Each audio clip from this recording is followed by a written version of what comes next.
All right, let's get started. We'll see who might trickle in. We're missing a couple of people.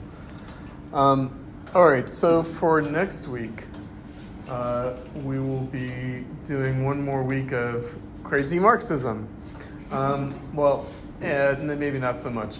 Meaning we're going to read some material that will help introduce some concepts that are going to be important for subsequent readings.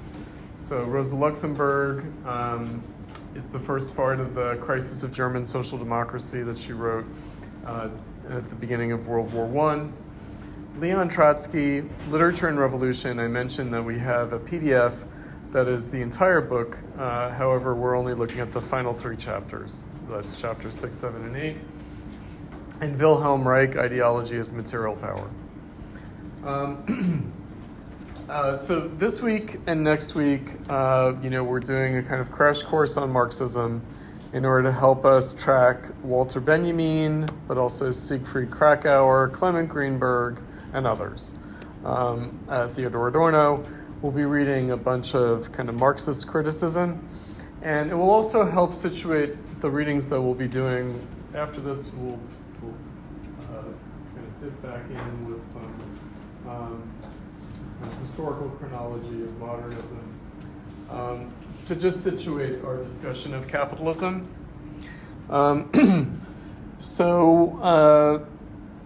Any volunteers for next week for doing the presentation, posting to the discussion thread? Okay, that's one. Great. Great. Thank you. Anyone else for next week? Have we come around yet? Not everyone has volunteered yet.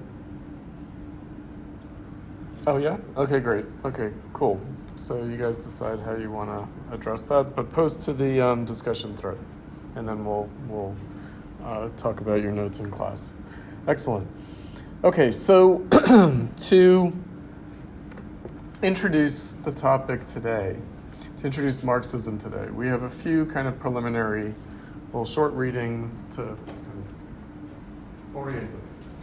One is this piece by Max Horkheimer, who's the director of the Institute for Social Research in Frankfurt, or what is colloquially known as the Frankfurt School, from relatively early in his career.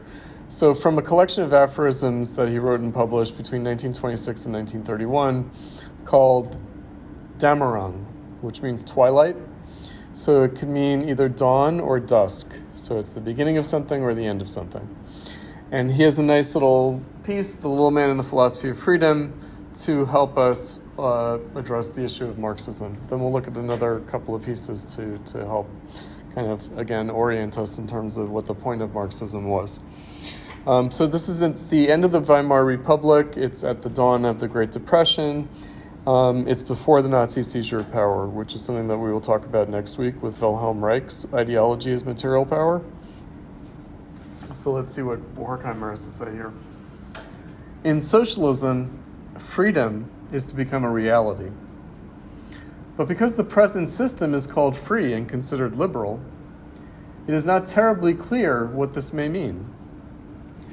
Yet anyone who keeps his eyes open and has a little money in his pocket actually has ample occasion to familiarize himself with this concept. He may, for example, ask an acquaintance for a job in his firm. This has nothing to do with philosophy. But his acquaintance knits his brow and says that is objectively impossible. Business is bad, he says. And he's even been obliged to let many employees go. The man should not be angry with him, for it is not within his power. His freedom doesn't extend that far. The businessman is subject to laws which neither he nor anyone else, nor any power with such a mandate, created with purpose and deliberation. They are laws which the big capitalists, and perhaps he himself, skillfully make use of, but whose existence must be accepted as a fact. Boom, bust, inflation, wars, and even the qualities of things and of human beings the present society demands, are a function of such laws, of the anonymous social reality, just as the rotation of the earth expresses the laws of dead nature. No single individual can do anything about them.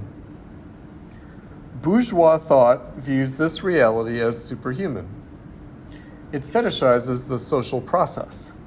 It speaks of fate and either calls it blind or attempts a mystical interpretation. It deplores the meaninglessness of the whole or submits to the inscrutability of God's ways. But in actuality, all those phenomena which are either experienced as accidental or given a mystical interpretation depend on men and the way they arrange their social existence. They can therefore also be changed. If men consciously took their life in society in hand and replaced the struggle of capitalist enterprises by a classless and planned economy, the effects the process of production has on human beings and their relationships could also be understood and regulated. What today appears as a fact of nature in the private and business dealings of individuals are the effects of social life as a whole. They are human, not divine products.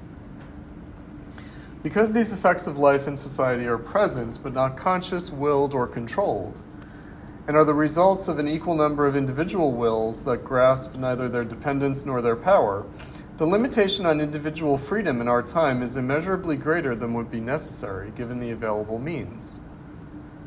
When the businessman whom his acquaintance asks for a job refuses because conditions don't permit it, he thinks he is referring to something purely objective and totally autonomous, reality itself. Since everyone else, including the petitioner, feels the same because the reality they themselves created through their social activity appears as something alien by which they must abide, it follows that there are many agents, but no conscious and therefore free subjects of social conditions. Men must submit to conditions they themselves constantly create as to something alien and overwhelmingly powerful. Insight is not enough, of course, to change this state of affairs. For the error is not that people do not recognize the subject, but that the subject does not exist. Everything therefore depends on creating the free subject that consciously shapes social life. And this subject is nothing other than the rationally organized socialist society, which regulates its own existence. In the society as it now is, there are many individual subjects whose freedom is severely limited because they are unconscious of what they do. But there is no being that creates reality, no coherent ground. Religion and metaphysics claim that such a ground exists. In so doing, they try to keep men from creating it through their own efforts. Of course, the present lack of freedom does not apply equally to all. An element of freedom exists when the product is consonant with the interests of the producer. All those who work, and even those who don't, have a share in the creation of contemporary reality. But the degree of that consonance varies considerably. Those for whom it is high seem responsible for reality in a sense. They speak of our reality as if they were royalty, and rightly so. For although they did not themselves create the world, one cannot but suspect that they would have made it exactly as it is. It suits them perfectly that the production and preservation of reality in our society proceed blindly. They have every reason to approve of the product of this blind process and therefore support all legends concerning its origin. But for the little man who is turned down when he asks for a job because objective conditions make it impossible, it is most important that their origin be brought to the light of day so that they do not continue being unfavorable to him. Not only his own lack of freedom, but that of others as well, spells his doom. His interest lies in the Marxist clarification of the concept of freedom. Okay, so capitalism is a freedom problem from this Marxist perspective. Capitalism is a problem of freedom. It's a problem that affects everyone in society. It constrains the freedom of everyone in society. The capitalists, the workers, everybody. Even though it serves some people's interests more than others, it still is a constraint on everyone's freedom. So capitalism is not created by the capitalists. It's created by everyone in society through their activity, the result of which is alienated from them. We're going to get into this question of alienation of the 1844 manuscripts. And so capitalism is considered free. It's the free market. Society is free. It's liberal. Not clear what that means when we're constrained by the objective laws of capitalism. We treat society as having its own objective kind of dynamics. For Horkheimer, that means that we treat something as natural, but is actually something that we create and recreate, and that everyone participates in creating and recreating.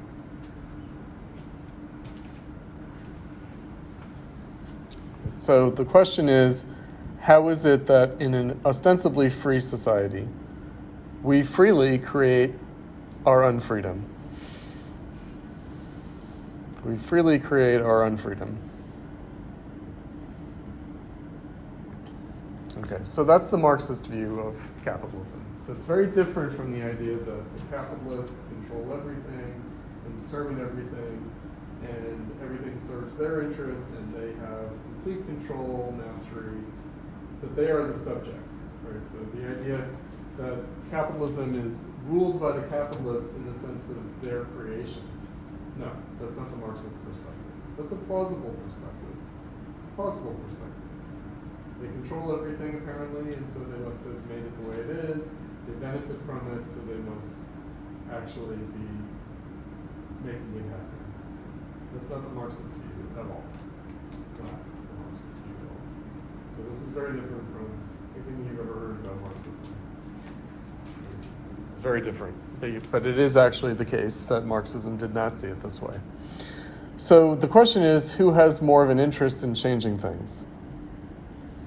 Right, so if everyone is unfree under this system, and if it's created by the everyday activity of everyone, all the time, constantly, then two things follow from that. One is that actually you'd need a good majority of people to want to change things in order to change things if it's constantly produced by the everyday activity of people. And two, those with an interest in changing it. Right, so if the anonymous social reality, this alienated force, because that's what capitalism means, capitalism, it means we're living in a society that's not run by the capitalists, but is run by capital, meaning the needs of capital determine the actions of the capitalists. They're slaves to the system like everyone else, in some ways more directly.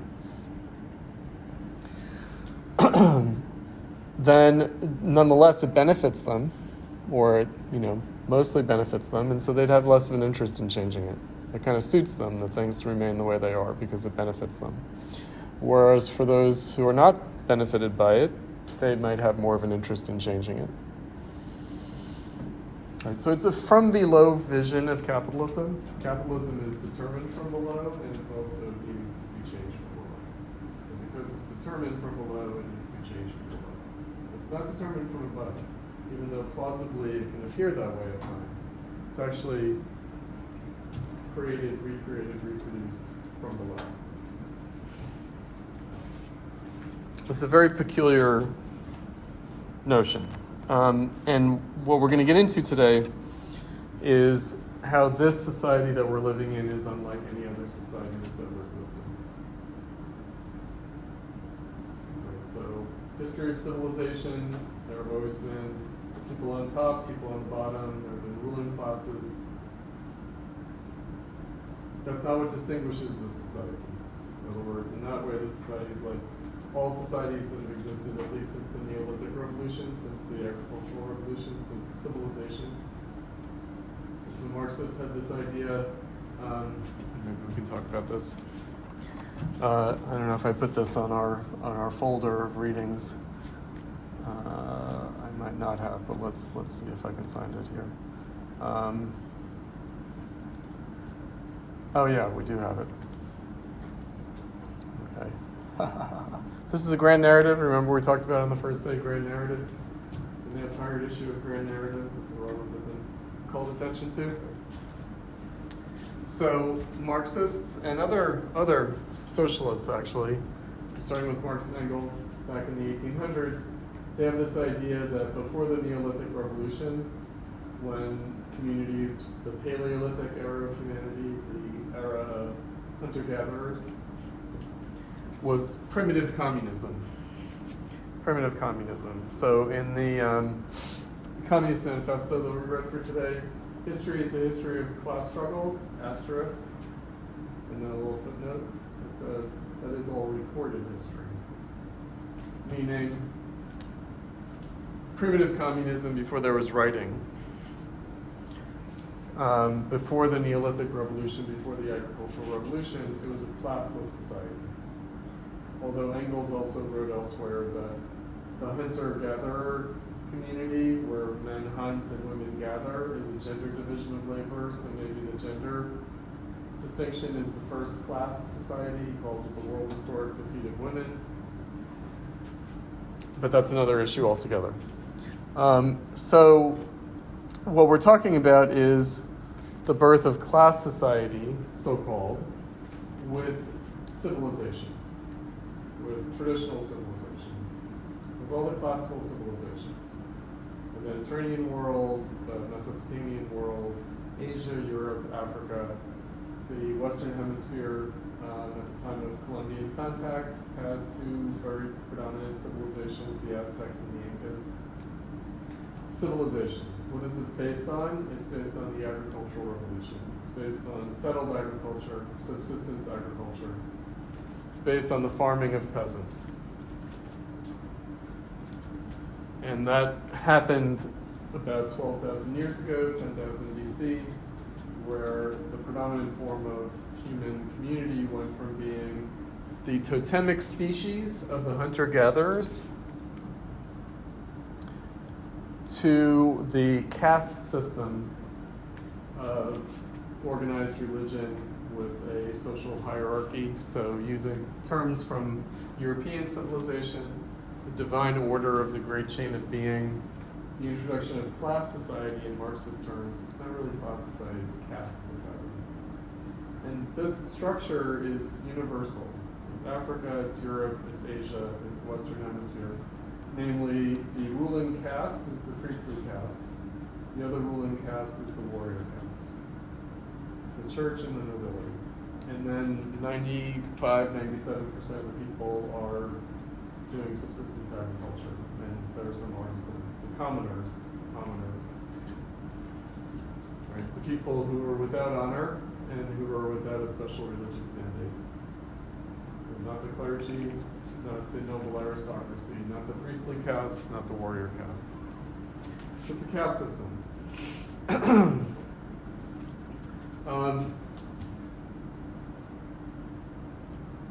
With traditional civilization came writing.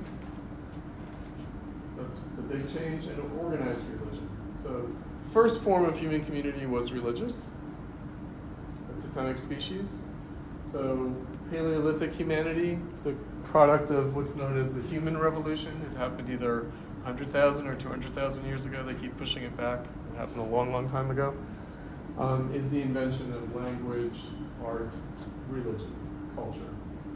So it's when humans went from being a natural species to becoming a cultural species. That underwent a change with traditional civilization, a major change. And then there was another major change that's happened more recently, and that is the emergence of bourgeois society. So that term that was used there, and I think we've encountered this term before, bourgeois society.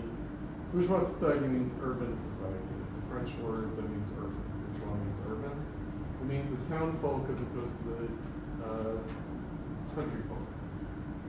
So the country folk were the people of traditional civilization, meaning settled agriculture, the lords on the manors in feudal Europe, the manorial estates, the village priest, right, that's civilization. There were cities, but those cities were not centers of production. They were centers of religious and political administration. Bourgeois society emerges, and it's called bourgeois society, in late Middle Ages Europe in the Renaissance, Northern and Southern Renaissance, Italian Renaissance, Northern Renaissance, the Hanseatic League. The new city that's a site of commerce and trade, and also becomes a site of production. It exists within the background of this traditional civilization, but gradually builds itself up and starts to dominate traditional civilization. Until you have political revolutions in the 1500s, 1600s, and 1700s, the Dutch Revolt, you have the English Civil War, you have the American and French Revolutions, where the political system aligns with the new bourgeois society. is the third estate, the commoner caste, and the transformation of the third estate. So the third estate went from being the medieval third estate of peasants and guildcraft artisans. The merchants were largely outside the caste system. So they were Jews, Armenians, Arabs. So they served the merchant role because they were outside the caste system. Transformation of the third estate, so that by the bourgeois era, the third estate is not subsistence agriculture, but workers who are producing for trade and commerce. So they're not doing subsistence agriculture anymore, but they're producing for trade and commerce. They're producing commodities. For commodities as subsistence goods. So people are subsisting through the production and consumption of commodities, or commodity-producing society. That's bourgeois society. It's a major transformation. It involves the transformation of Christianity, Protestant Reformation, breaking of the power of the church. So it's the overthrow of the church and the nobility, and the rise of the bourgeoisie, which means the town dwellers. And the town dwellers, workers and merchants, not yet quite capitalists, but kind of already proto-capitalists, but not quite capitalists. So Protestant Christian Reformation, which is 100 years of religious wars in Europe that killed millions and millions of people.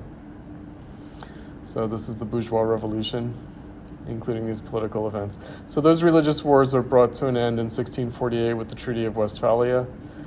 And that is the treaty that basically accepts that there are Protestant monarchies and Catholic monarchies and Protestant republics. So new modern republics, the Dutch Republic, the Swiss Republic, are accepted. They're not going to be just endless warfare to wipe them out by the Catholic Church and its monarchical allies.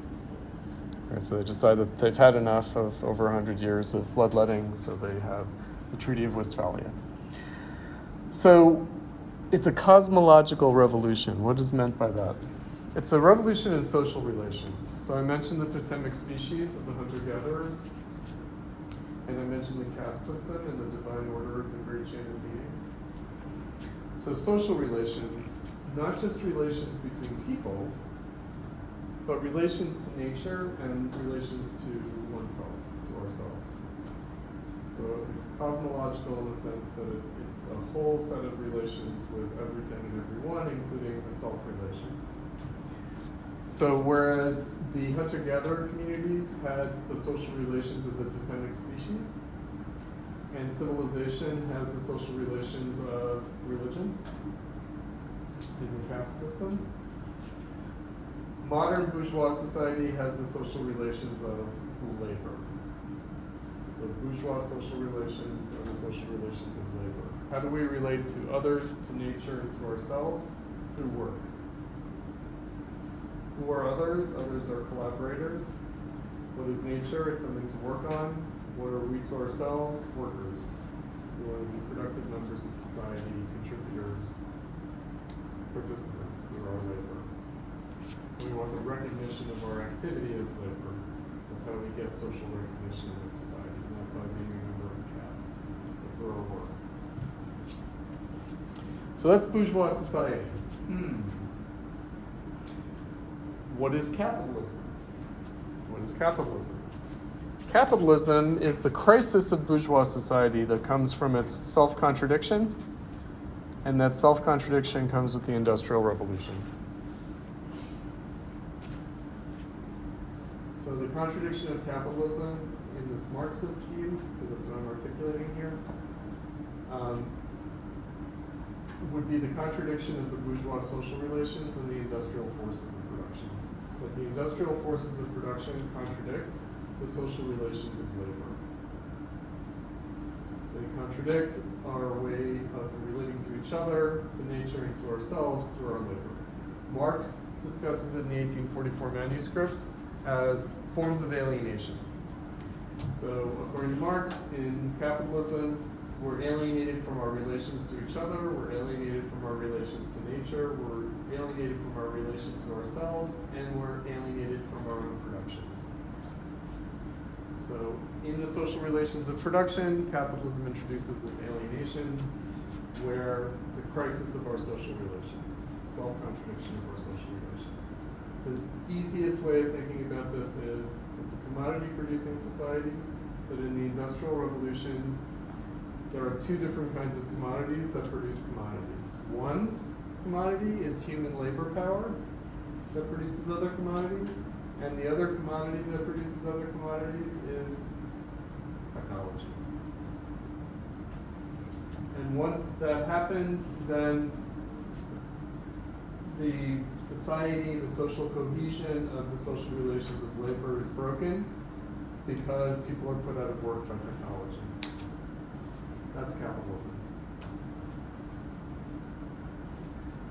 So the idea is that this leads directly, as in the Manifesto, the Industrial Revolution leads directly to communism. And it leads to the overcoming of bourgeois society, and capitalism leads directly to communism. Instead, of course, we've had 175, almost 200 years of capitalism. It hasn't led directly to communism, it's just like capitalism. The proletariat it's the proletarianization of labor.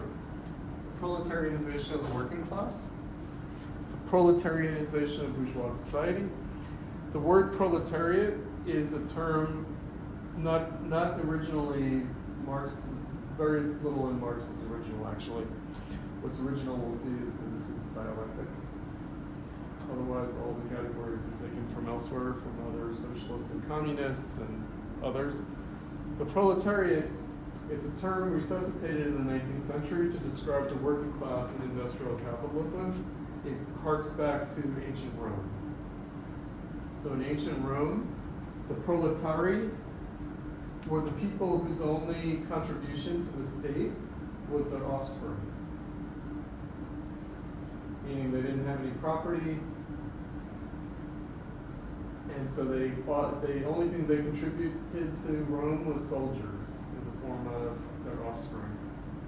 They couldn't provide money or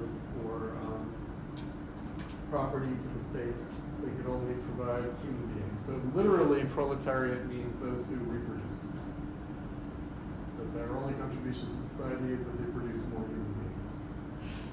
They were tribally Roman, so ancient Rome was a tribal republic, meaning they're all descendants from Romulus and Remus, from the two children raised by the she-wolf, the children of Mars and Venus, if I'm not mistaken. The two warring gods, the two gods of war, male and female, but raised by wolves. Right, well, Rome is like kick-ass, they're into war.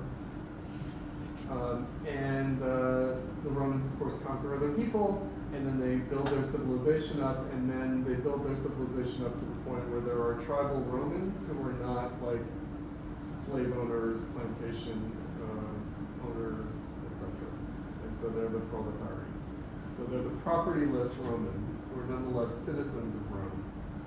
So they're citizens without property. The proletarianized working class in capitalism, in the Marxist use of this term, means that workers have become expropriated or alienated of their property in industrial capitalism. So what does that mean? It means they become alienated from the means of production, which in bourgeois terms, the means of production are labor, but with the Industrial Revolution, the means of production are not just labor, but also technology. So workers still own their labor power. They can still enter into an employment contract and sell their labor power, sell their time and energy to an employer as a commodity. Right, so they're equal bourgeois subjects with their employer. They can do this labor market transaction.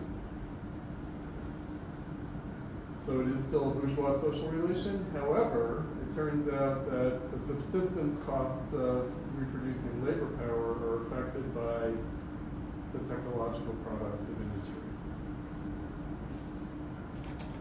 And that produces a crisis in labor power, it produces chronic unemployment, it drives down wages, and it expropriates workers from social production. It alienates workers from social production.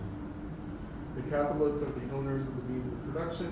Why? Because they're the owners of capital. And we'll get into it with the 1844 manuscripts, how Marx understands this.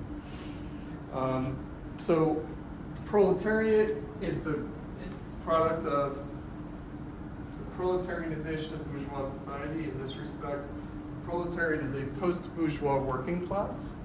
Why is that? Because the working class in the Renaissance and in the period leading up to the Industrial Revolution, the working class is bourgeois. Meaning the working class is one of the urban classes, not one of the rural country classes. It's an urban class, so it's part of the bourgeoisie. The working class is part of the bourgeoisie. You have a division within the third estate, within the bourgeois third estate. You have a division within the bourgeoisie between capitalists and workers with the Industrial Revolution. Some of whom own the means of production in the form of capital, some of whom own nothing but their labor. Have nothing but their labor, right, to use the language of the readings that we did for today. And Marx thought that because of other developments within bourgeois society, like the modern republic, liberal democracy, the political revolution, as well as the nature of bourgeois society itself, that it is constituted and reconstituted through the great bulk of the population and their labor, the social relations deriving from that. He thought that there would be a democratic revolution that would bring about communism. Okay, so religious values, the totemic species is a community of nature through the totemic species, through the religious practices of the hunter-gatherers. That's replaced by a great chain of being that has more to do with the divine ratification of the caste system. Bourgeois society brings about a kind of humanistic notion, but then capitalism lands us in a kind of nihilism.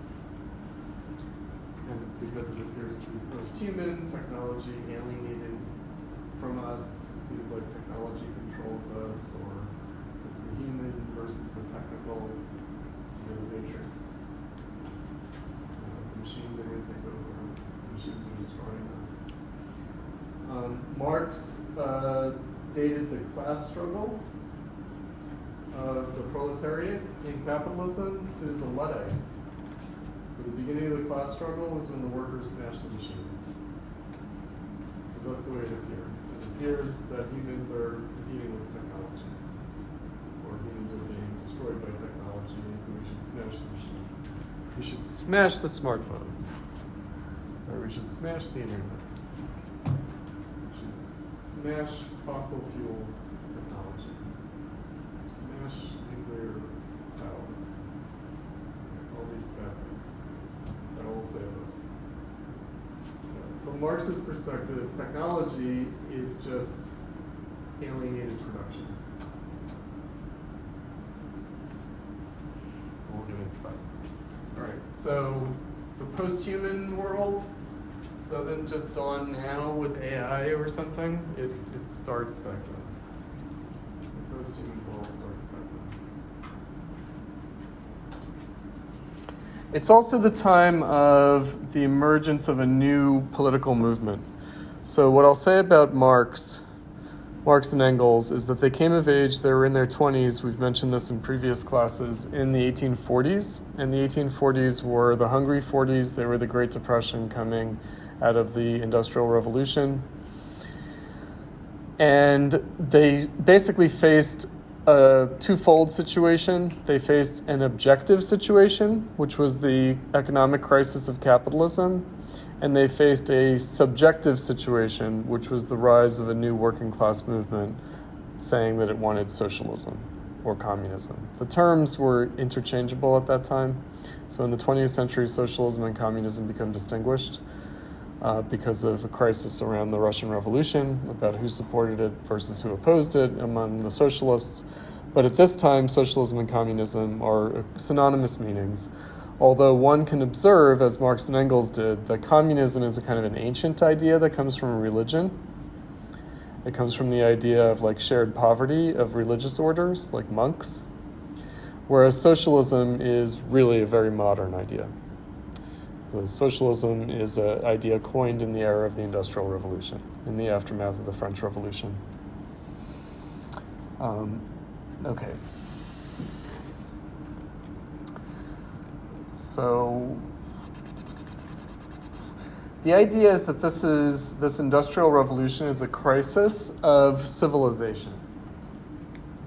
Right, so bourgeois society could be seen as the culmination of civilization, or it could be seen as the overcoming of traditional civilization. The issue of class and the classless society is complicated. So there's primitive communism, there's the original classless society, but then there's bourgeois society as a kind of classless society, meaning you get rid of hereditary privileges, you get rid of the caste system, you get rid of the priestly caste, and the warrior caste. Then really, isn't it a classless society where everybody's equal? Isn't that true? Oh, but wait, there's economic inequality, but really, how significant is that, since anyone can become rich through their own effort? And people who are poor, they only have themselves to blame, right? So it's a classless society, but no, it's a class society, right? So the fact that it's a class society is actually a contradiction of this society's own values. So this is an egalitarian society that nonetheless is unequal and therefore has a self-contradictory character to it. And so in many respects, socialism, communism is the fulfillment of the bourgeois revolution, liberty, equality, fraternity, all equal with inalienable rights to life, liberty, and the pursuit of happiness. Socialism and communism are meant to fulfill that in a way that capitalism denies or prevents. Objectively. Although the existence of that inequality within capitalism then causes people to rationalize it and say, oh, maybe people are biologically different, and that's why there's inequality. Biological racism as a new phenomenon in the capitalist era. For example, okay, so, all right, a couple of other things I wanted to look at with you guys to help illustrate this, because we also have to introduce the historical dynamic aspect.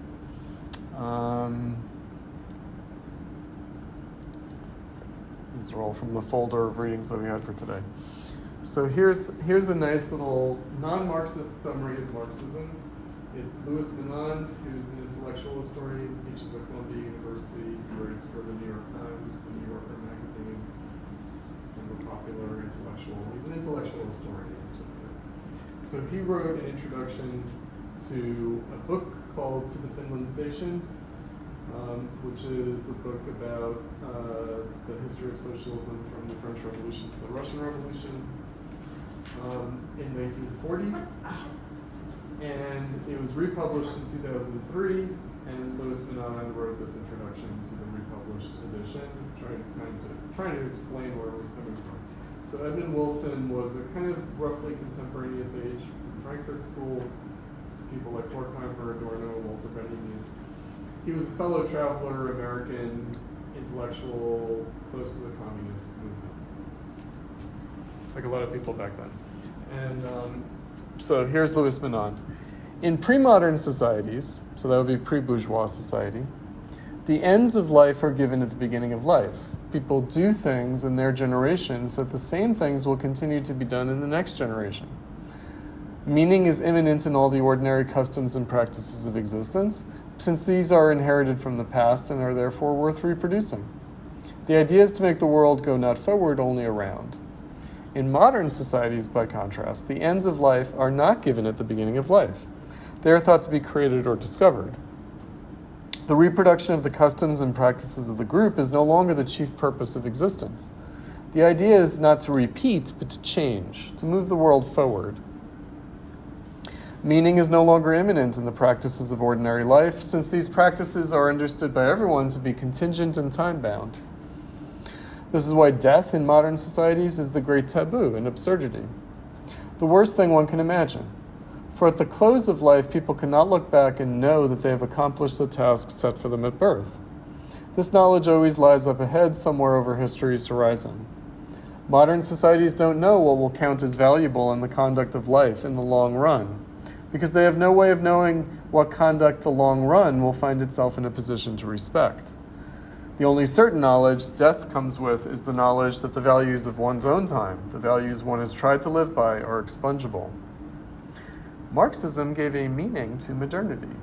It said that, wittingly or not, the individual performs a role in a drama that has a shape and a goal, a trajectory, and that modernity will turn out to be just one act in that drama. Historical change is not arbitrary. It points to it is generated by class conflict.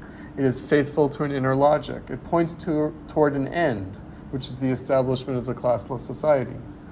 Marxism was founded on an appeal for social justice, but there were many forms that such an appeal might have taken.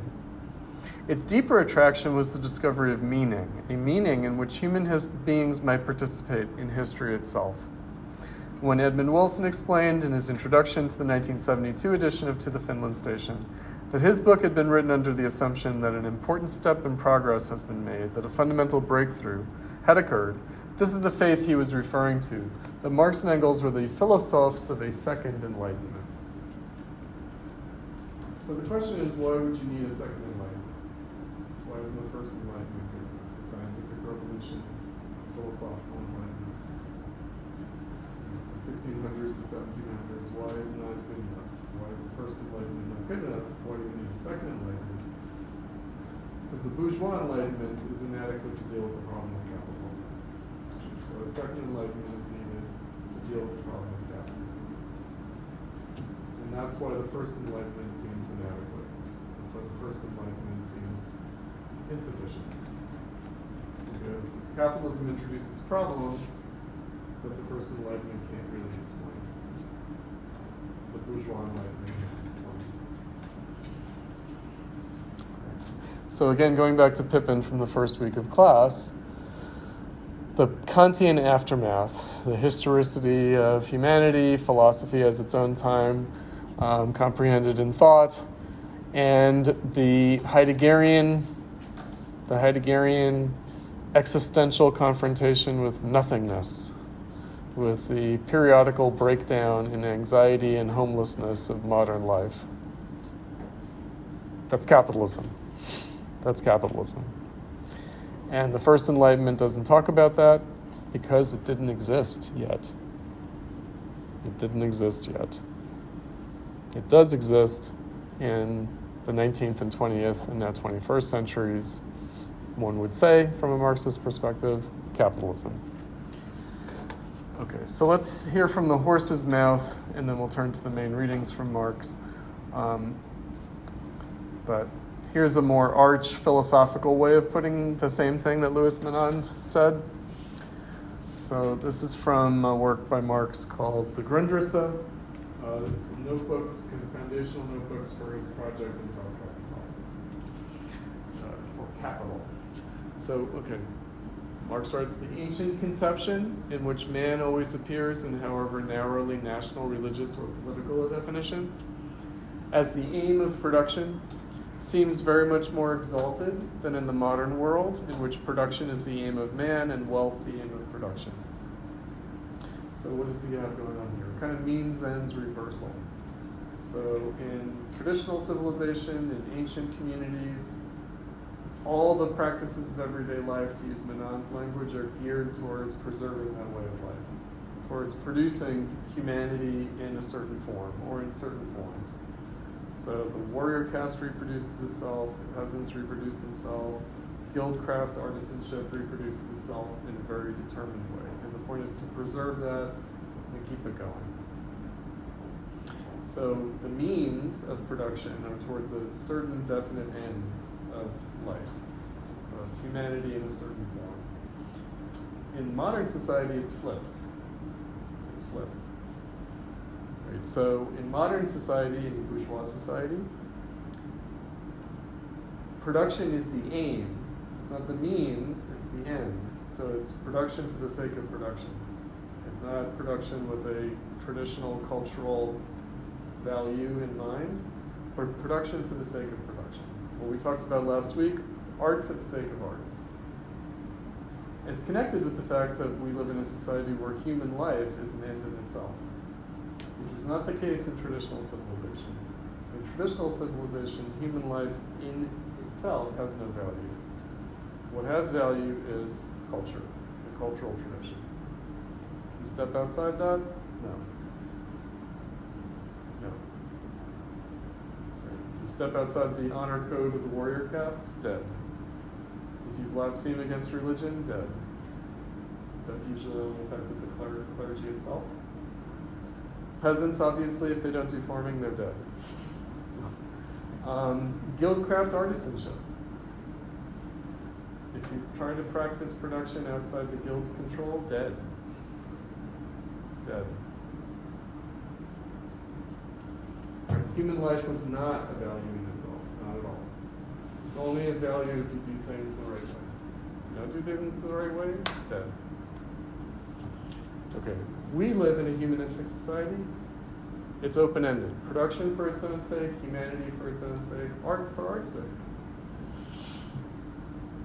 But with that comes a kind of debasement, right? So we don't have a sense of what cultural human values specifically, concretely, we're upholding.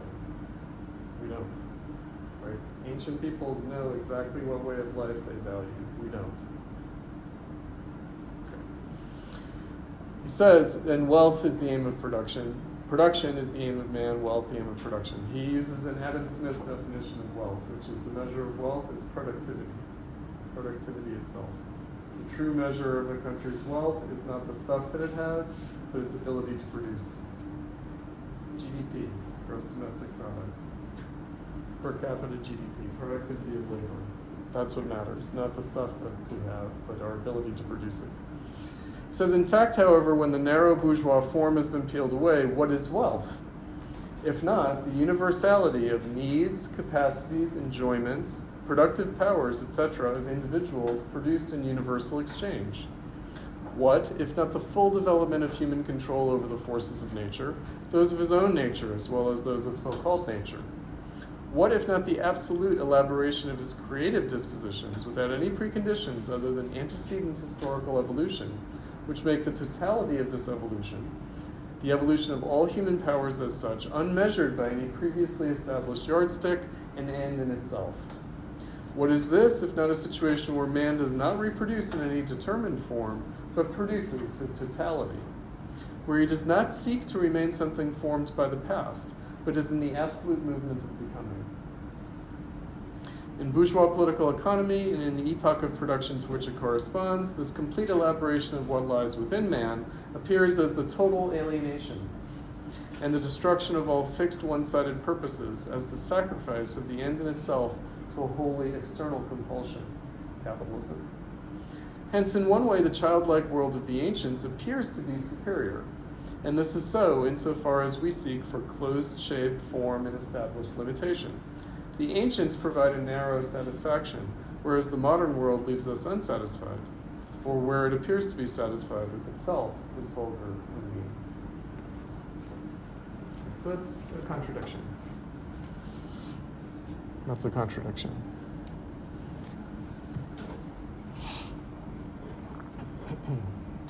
Okay, so we looked at, if I'm not mistaken, we did look at being and becoming. All right, so absolute movement of becoming, this language of being and becoming, freedom and transformation. Now we're going to look at something else. We're going to look at, via the economic and philosophic manuscripts, we're going to look at the immanent dialectical critique of phenomena, which I don't think we've addressed yet. So this is a mouthful, or it's a little haiku, or it's a Buddhist koan. The immanent dialectical critique of phenomena. And it goes a little something like this. It's a critique. I think we dealt with Kant, the idea of critique. What is critique? Critique is the exploration of conditions of possibility for change, for transformation. So it's not criticism or debunking or tearing down or opposing. Critique means exploring something from the standpoint of how it might change. How? How is this critique mounted? Well, first of all, it's a critique based on the way things appear to us, based on manifest phenomena, based on the appearance of things. So we start with the way things appear to us. We look for the possibility of change in that form of appearance. So the term is necessary form of appearance. It's from Hegel. It's also from Marx. Hegel, the essence or substance must appear, meaning the essence must take a phenomenal form.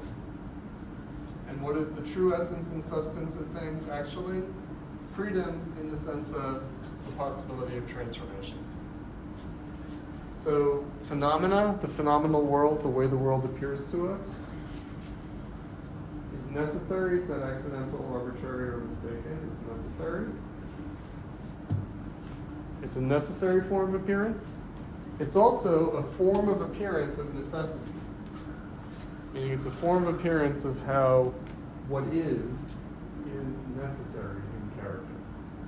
So I think we talked about this, the status of necessity in philosophy and Robert Bittner. And we need Kant on appearance with respect to the necessity of how the world appears to us and the necessity of what exists. But what is the highest necessity? The highest necessity, according to Kant, and again this is a dialectical idea adopted by Hegel and Marx, the highest necessity is freedom, meaning the highest necessity that human beings must observe is that things must change. So since 200,000 years ago, human beings have been on a ceaseless quest of change. They went from being a primate species with an animal nature to becoming a historical species with a cultural nature. I was reading Ortega y Gasset. Was it Ortega y Gasset? He said, animals have their physical nature, and where animals have their physical nature, humans have history. That's their basis. Okay. Species being, what Marx talked about in terms of species being in the 1844 manuscripts. What is the species being of humanity? What is the human species being? That we change our species being. So animals have a fixed species being. The species being of humanity is that we have an alterable species being. Okay, so critique of phenomena. Okay, but let's get more technical. How? How do we critique phenomena? How do we explore the way that things appear to us in terms of their potential transformation? Well, first of all, we do so immanently. We do so from within the phenomena. So in the phenomena's own terms, we explore the possibility of transformation. Also dialectically, meaning according to self-contradiction. This is not Marx, this is Hegel, but adopted by Marx. Meaning the way things appear, the appearance of contradiction indicates the possibility and necessity of transformation. So when contradiction appears, it means things must change. And that's how things change, is through the appearance of self-contradiction. So the immanent dialectical critique of phenomena is to explore phenomena from within, finding their self-contradictions in order to understand the possibility and necessity of change. Now we're going to be following this procedure. We introduce it today with Marx in the 1844 manuscripts. We will also see it in 2 weeks when we get back to the cultural criticism. We'll see Siegfried Krakauer, Walter Benjamin, Theodor Adorno. We'll see them doing this immanent dialectical critique of phenomena. We'll also deal with Atomic Greenberg, meaning we'll be on the lookout in our readings for categories of contradiction and how that contradiction indicates the possibility of change. Okay, so when a contradiction appears, the form of appearance, the phenomenal manifestation, it appears in this respect. It appears as symptomatic, it's a symptom, but it's a symptom that diagnoses itself, so it's also diagnostic, and it's prognostic. So the phenomenal forms in their self-contradiction express pathology, a logic of suffering from unfreedom, a need to change, but also self-diagnosing and prognosing, meaning pointing beyond themselves. So that there's a prognosis. It's not just a symptomatic expression of pathology, but there's also a self-diagnostical character to the way things appear, and in their self-contradiction, they point beyond themselves. So they have a prognostical character. It's going somewhere. So capitalism in its self-contradiction is pointing beyond itself, and the way that it points beyond itself is this new socialist or communist ideology that the working class has taken up. Okay. This bit is peculiar. We'll get to it in other readings, but the idea is that the forms of appearance of freedom have followed a kind of a pattern that's both historical in the sense of longue durée, but also cyclical, meaning the first form of freedom was religion. The first thing that humans did that was not according to our physiological, biological nature and instincts was religion. Religion is the first thing that causes us to transform our instinctual behavior and needs. That's the first appearance of freedom, is religion. Then art and philosophy separate out from religion, and this happens in all civilizations. This is the case, where art secularizes itself, separates itself from its theological and religious ritual character, and philosophy also transcends theology. So religion, art, philosophy are phases of the appearance of freedom, meaning where does freedom manifest itself?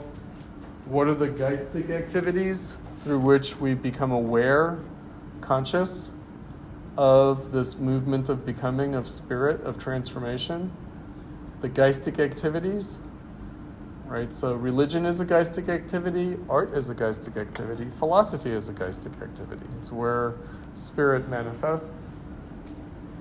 And according to Hegel, for example, we live in a philosophical society rather than a religious or an artistic society. So the idea is the Middle Ages was a religious society. It was superseded by the Renaissance, which was an artistic society. And then finally, in advanced modernity, it becomes a philosophical society. Meaning, and that happened in ancient antiquity too. So ancient Greece and ancient Rome started out as religious, became artistic, and arrived at philosophical kind of enlightenment and self-understanding. It means everyone went from being a pious person to everyone becoming a kind of an artist, and then everyone becomes a philosopher in that society. Now, of course, in the ancient world, what we're talking about is the ruling class. So with the Greeks and the Romans, we're talking about the upper class went through this, kind of first starting out pious and then becoming artistic and finally becoming philosophical. For what it's worth, in modern society, it's everybody, meaning everyone's a little philosopher. We have to live in this society, we have to conceptualize, philosophize, rather than just be in a kind of communion with divinity through religious piety or through artistic creativity. Right? So like the Renaissance, again, would be like your kind of artistic society where everything is suffused with a kind of aesthetic sensibility rather than a religious piety. Whereas now everything is more abstract and conceptual and therefore philosophical. For what it's worth. That's the idea. Okay. That will be important later. Okay.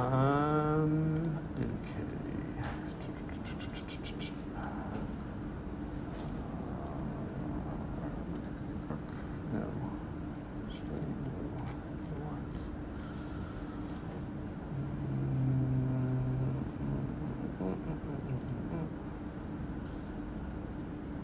Manuscripts. So an example from Marx of the first part, the alienated labor or estranged labor part. He lays out the immanent dialectical critique. He says, we've proceeded from the premises of political economy. We have accepted its laws, its language and its laws. We presupposed private property, the separation of labor, capital, and land, and of wages, profit of capital, and rent of land. Likewise, we've accepted the division of labor, competition, the concept of exchange value, etc. On the basis of political economy itself, in its own words, we have shown that the worker sinks to the level of a commodity and it becomes indeed the most wretched of commodities, that the wretchedness of the worker is in inverse proportion to the power and magnitude of his production, that the necessary result of competition is the accumulation of capital in a few hands, and thus the restoration of monopoly in a more terrible form, and that finally the distinction between capitalist and land rentier, like that between the tiller of the soil and the factory worker, disappears, and that the whole of society must fall apart into the two classes, the property owners and the propertyless workers. Okay, so he's ticking off some things here that are unfamiliar to us today, which are how the desiderata or goals of bourgeois society have been contradicted by capitalism. So the goal of bourgeois society was to do away with monopoly, but no, monopoly comes back. It was to raise the value of labor, to make it the most precious of commodities, but instead it becomes the most wretched of commodities. Okay, so what's going on here? So I mentioned Adam Smith, the wealth of nations, the idea that the wealth of a country is measured in the productivity of its workers. Property. And we're going to see he's using this term property. He uses capital, but he really focuses on property. Why does he do that? Well, this piece, the 1844 Manuscripts, is a critique. It's an immanent dialectical critique. It's a critique of Proudhon, who figures here. So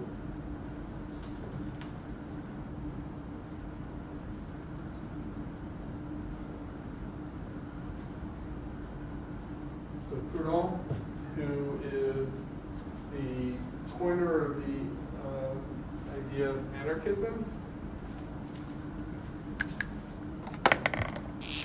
So he's asked, are you a Democrat? Are you for the rule of the people? He says, no, I'm an anarchist. I'm for the rule of no one. So Proudhon, and his famous expression from the piece that Marx is critiquing here, what is property? So Proudhon writes a pamphlet called What is Property? Property is theft. Property is theft.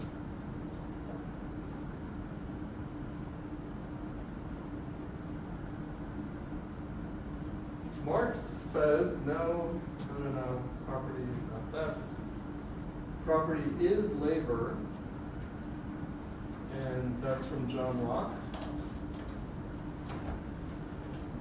He's an important bourgeois thinker of the English Glorious Revolution. Labor derives from property, not from conquest. So the right to property doesn't come from possession through seizure, but comes through labor. So the idea is that the land belongs not to the Lord, because the Lord is descended from the conqueror of the land, but belongs to the peasant because the peasant farms it. So the peasant has mixed his labor into the land, improved the land, and therefore it's become his property. It's become an extension of himself. Property is an extension of labor. So labor is the source of property, and it is the objectification, it's the externalization and objectification of labor.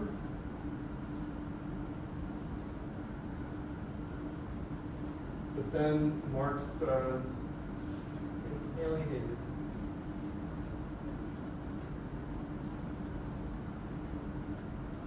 So there's a lot of philosophical language here, and it's in dialogue with Hegel, Hegelian categories, because Proudhon himself, and let me bring up an image of Proudhon. So someone that we've already looked at, we looked at Courbet, his painting. Okay, so he did a portrait of Proudhon. That's great. So here's Proudhon. So Proudhon is a proletarian socialist according to Marx because he's a worker. He's not like a bourgeois intellectual socialist. He's among the first of the socialist intelligentsia, intellectuals, thinkers, and activists who's himself from the working class. So how do we know? Because he's wearing a smock and he's wearing blue jeans. This is like working class attire. But he reads and writes. He reads books. He writes things. He's got glasses. And then he's got his children, his daughters, and they're also becoming good little productive, literate Proudhon. So it's Proudhon. And again, he's the first anarchist. And Marx begins his career by critiquing Proudhon. So when Marx moves to Paris, these are known as the Paris Manuscripts, the 1844 economic and philosophic manuscripts. It's when he's living in exile in Paris. He meets Proudhon, he befriends him, but then he writes a critique. He doesn't publish this one, though. He writes a critique that he publishes later in 1847. So Proudhon wrote he wrote a book called, so there's What is Property?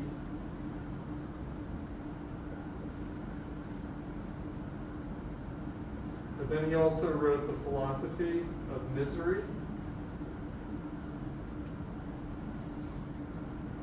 And Marx critiqued it by writing The Poverty of Philosophy or The Misery of Philosophy. And Proudhon said that he only observed 3 authorities in the world. So he's a socialist, he's an anarchist, he's a communist. He only observes 3 authorities: Adam Smith, Hegel, and the Bible. So that's why Marx critiques Proudhon in terms of how Proudhon is using Smith and Hegel. And then he's saying, well, actually, Proudhon is falling into this self-contradiction because Smith and Hegel are now in capitalism and in a self-contradiction. And bourgeois thought is also generally in self-contradiction. So again, labor has become not the externalization and objectification in property, but rather alienated form of property. And of course, the most important form of property is capital. So labor is self-alienated in capital, self-alienated in property.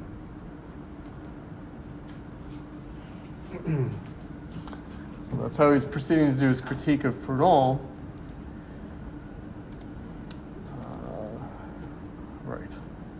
So I already mentioned the alienation, the objectification of labor, the alienated labor, the congealed labor, and the 4 kinds of alienation: alienation from others, alienation from nature, alienation from oneself, and alienation from the product of labor. He also says there are 2 different products of labor. There's the article of consumption that's produced, and then there's the social relation that's produced. So labor also produces itself, produces the social relation, and capitalism is an alienation from that social relation as a product of labor. It's not so much that the workers are alienated from the articles of consumption they produce. No, they understand the articles of consumption they produce. They see themselves in the articles of consumption that they produce. What they don't see themselves in is the alienated social relations that result from their labor, namely capital. So capital is alienated labor. And that alienation is actually a self-contradiction of the social relations of labor, meaning we should be living in a transparent society, a clear, enlightened, transparent society of the social relations of labor. Everything should be very transparent. I work for the Art Institute to produce a product, education, and you guys consume it. Yes, it's all very clear, very enlightened, it's very transparent. No, it's alienated. It's alienated. Now again, alienation doesn't mean I hate my job. Alienation means I love my job, but my employer lays me off because they can't afford to employ me anymore. Whose fault is that? Oh, what? Yes. Turns out families have less money to send their children to college. Tuition is down. They have to lay off some professors. It just happened. How did it happen? It happened because the housing market crashed, or because the stock market crashed, or who knows why it happened. It happened. It's just an objective fact.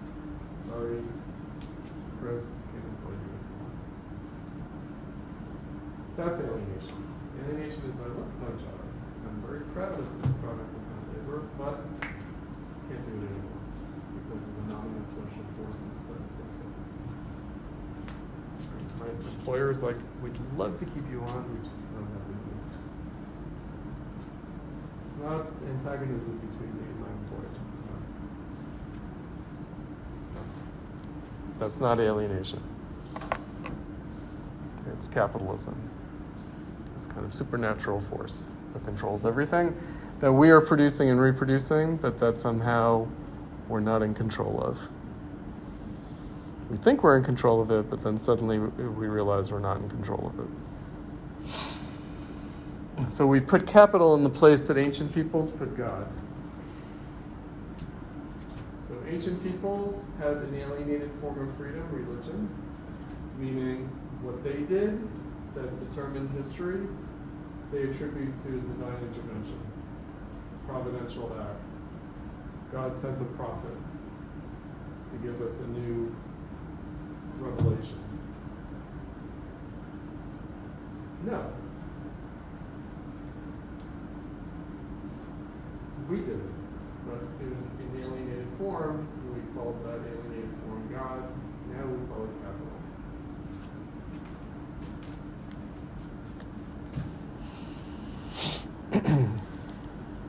Except that contradicts our bourgeois ethos, meaning, of course, capital is a poor substitute for God.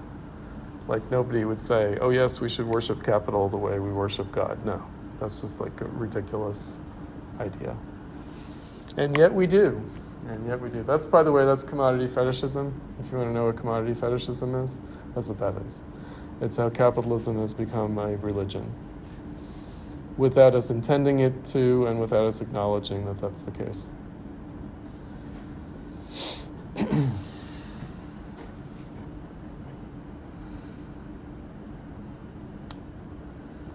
Okay.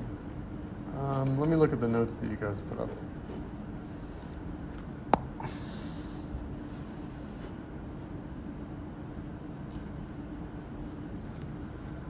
Longy?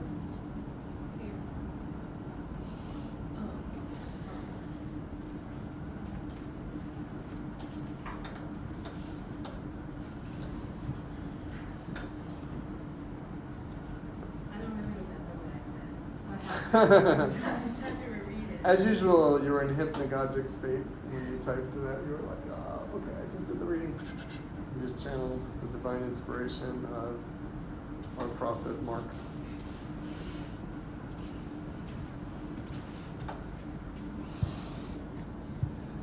I think one question that I have is that does he think that art is not really possible in capitalism? He wouldn't exactly say that. He might say it. Like if you pressed him, if we could go back in time and talk to Marx, he might say, yeah, you know, everything's alienated, art. Now, what does he say about art? Right. So he talks about there are three sections, right? There's estranged labor, there's private property and communism, and then there is the meaning of human requirements. Those are the sections that we read. It's in the section on the meaning of human requirements that he brings up species being, and he brings up the transformation of our biological nature. And he there talks about art as the education of the senses. Right? So art is not just a reflection of our senses, but is the transformation of our senses. It's the education of our senses. It's the development of our senses.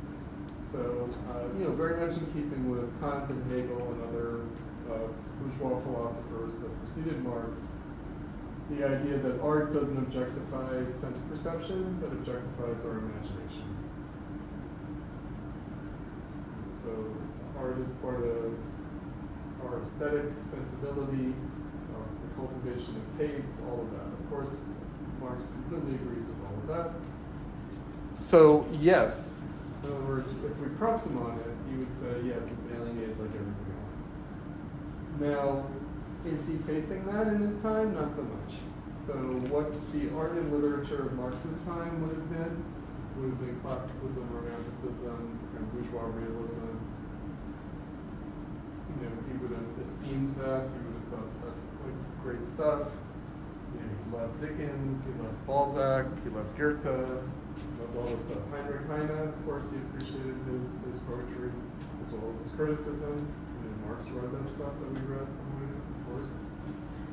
Does Marx know about Baudelaire? No, because that's too rarefied a world. That's really for the cognizant. Right? Is he confronting Courbet and Manet? No. Is he seeing the Impressionists? No. Marx is not really encountering modernism, which would have raised these questions of how art might have become alienated in capitalism. So conceptually, it's there. But in fact, he doesn't pursue that as a subject, as a topic. He does use art and artistic production as an example of labor, though he does. So one of his examples in Das Kapital is, I think, an opera singer. He talks about that as a kind of labor of production. So he would have considered art to be a form of production, and he would have, of course, understood that art is a commodity. But would he have seen it manifesting in the aesthetic form itself? No. That's something that's really revealed gradually starting in the 1840s, but really only happening in the 1860s and later.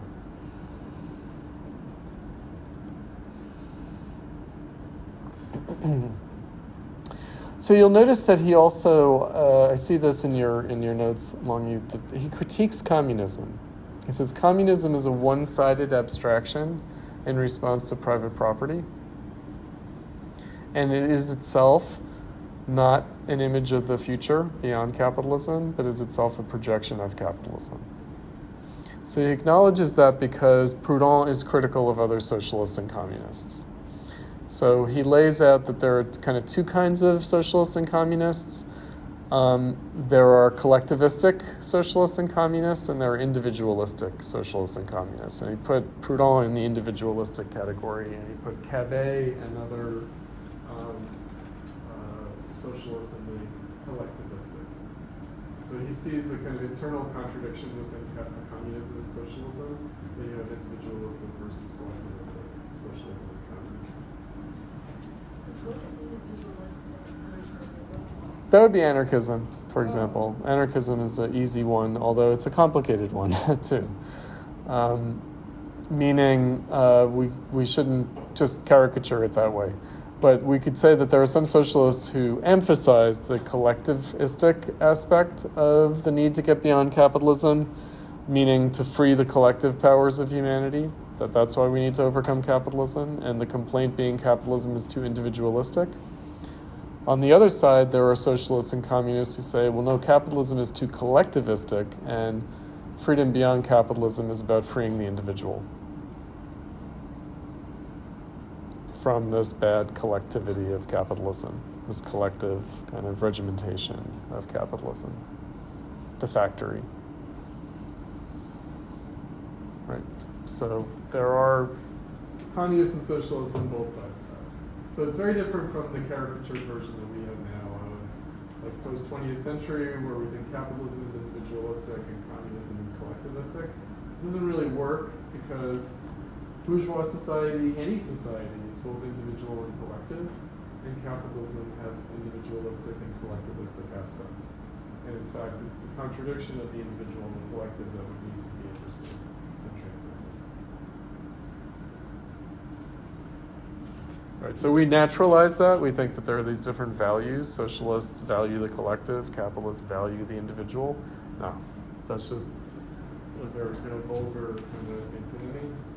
It's really an expression of the contradiction within capitalism itself. And we're moving from an individualistic form of capitalism now to a more collectivistic form of capitalism now. We're moving from neoliberalism to like neo-nationalism. We're observing this shift. And neoliberalism was itself an individualistic response against what was seen as an oppressive collectivistic form of capitalism in the mid-20th century. Fordism, conformism, Leave It to Beaver, the suburbs, right? Cutter, standardization, right? Neoliberalism was an individualistic reaction against that form of capitalism, and now we're having a collectivistic reaction against individualistic capitalism. Because we finally realized that we're completely atomized and isolated as individuals, and that's no good. We actually need each other. We're suffering from a social deficit, and so we need to reestablish like family, community, nation, religion, because we're missing that. Right? We're just nodes and the internet now, locked in our apartments during COVID, and finally it got to be too much. So now we need to reestablish contact with the collective. J.D. Vance. Yay.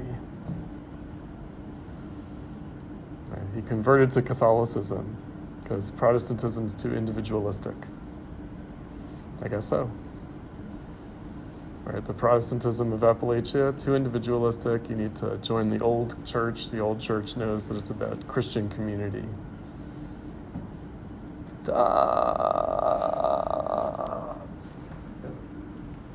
So neither is really good in the sense that both are kind of one-sided presentations of the problem.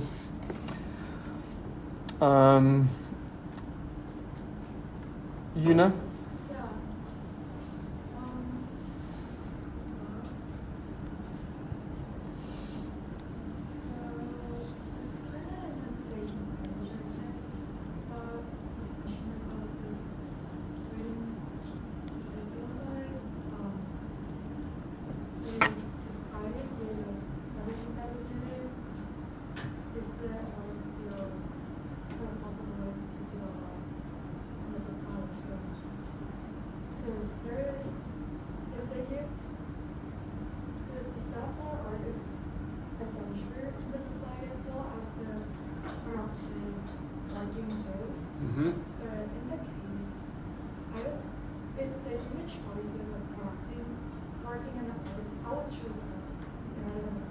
Sure. So, like, is this really work or not? Well, again, it's a question of what it means to, we do choose our professions or our vocations or the kind of labor. We do have freedom to quit our job, right? In the way that, like, peasants can't quit being peasants, artisans can't quit the guild, can't. Right, so we can, I can have a midlife crisis and I can decide I don't want to be a college professor anymore, I want to be a yoga instructor. And I'm free to do that. That's not going to happen, children. Unfortunately, I probably would be better off if I became a yoga instructor because as a 55-year-old man, I'm getting a little bit stiff, so I really do need yoga, and probably the only way I can really do yoga is to become like a total devotee of yoga. But I probably don't have the time or the energy or the mental space for that because I'm consumed by this insane Marxist madness. Anyway, because my public life is intellectual, like I'm constantly having to do interviews and podcasts about Marxism, so it doesn't leave much time for nice, relaxing stretching. No, it keeps me hunched over keyboards too much of the time. So yes, but again, the question is, if you remember the Susan Buckmores from the first week of class, artists demand patrons, right? The state sponsors private patrons, right? So art as a profession is still part of the commodity economy, still part of capitalism. Even though it seems to be at odds with it in some way, but really any concrete production is at odds with capitalism, in fact.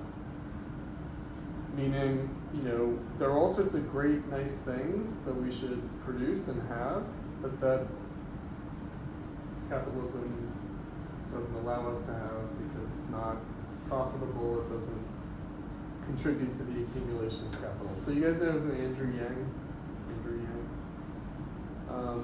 He ran a presidential candidacy in the Democratic Party, the Yang Gang. Andrew Yang, no. He's funding a UBI, Universal Basic Income. And he was saying, this society has a lot of contributions from people who are not able to get paid for what they're doing, but society needs them to do what they're doing. And his two examples of that were motherhood and art. Right? So these are things that society really needs, but that it's hard for people to get paid to do it, and so we should have a universal basic income to allow people to do things that society, that the job market in capitalism doesn't remunerate very well. And also, he's like, I think, a venture capitalist and kind of tech guy, and so he's like, technology is producing fabulous wealth, but it's putting people out of work, and so we need to redistribute profits of technology in the form of universal basic income as a needed reform of capitalism. And we're going to need that more and more as time goes on, as technology progresses. Right. But again, art, right? It's like, there's a lot of creative art where the artists can't make a living that way, but society needs that creativity. So it's a commodity, but it's a difficult one.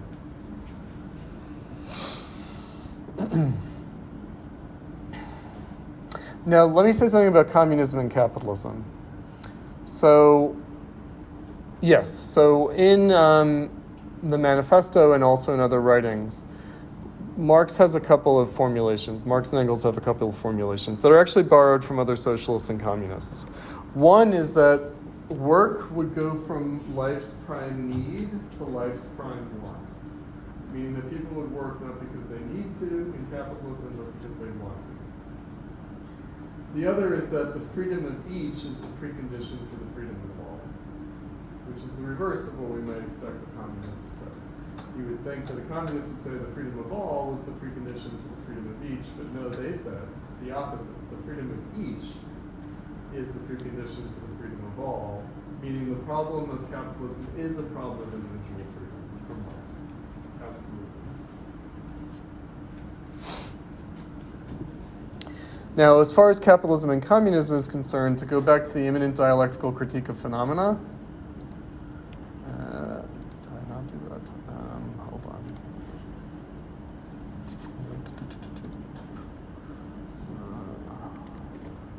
Bring up our being and becoming, sorry. So, I think that I mentioned that communism is, for Marx, a phenomenon, meaning there's a movement in his time. It's a self-contradictory phenomenon, but nonetheless it is the form that capitalism points beyond itself in and through that form. So that's why in the Manifesto, communism is the real movement of history. It's the real movement of history in capitalism. And capitalism generates this potential and possibility for communism. But then in the manuscripts, he says, that communism is actually not the society of the future, but just the way the need for a new society appears from within capitalism. So communism is a form of appearance of self-contradiction within capitalism. So communism is a symptom of capitalism. It's also a symptom that diagnoses capitalism and that is prognostical with respect to capitalism. And interestingly, this bit that we dealt with early on about self-overcoming, transformation through self-overcoming, communism would be the self-overcoming of capitalism. Meaning that communism would be both the fulfillment and the negation of capitalism. It would be both the completion and the transcendence of capitalism, It would be the realization and abolition of capitalism. So it has that contradictory character to it. It seems to represent both of those things. It's also an ideology.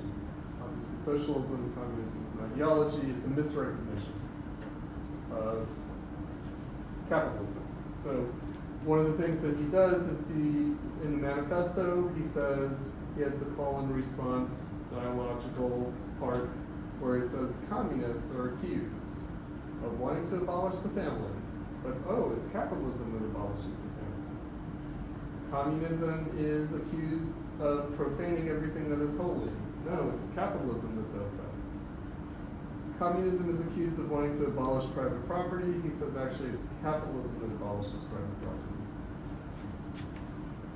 Because it does. It not only ruins capitalist enterprises and destroys accumulation of capital, but it destroys the property of labor.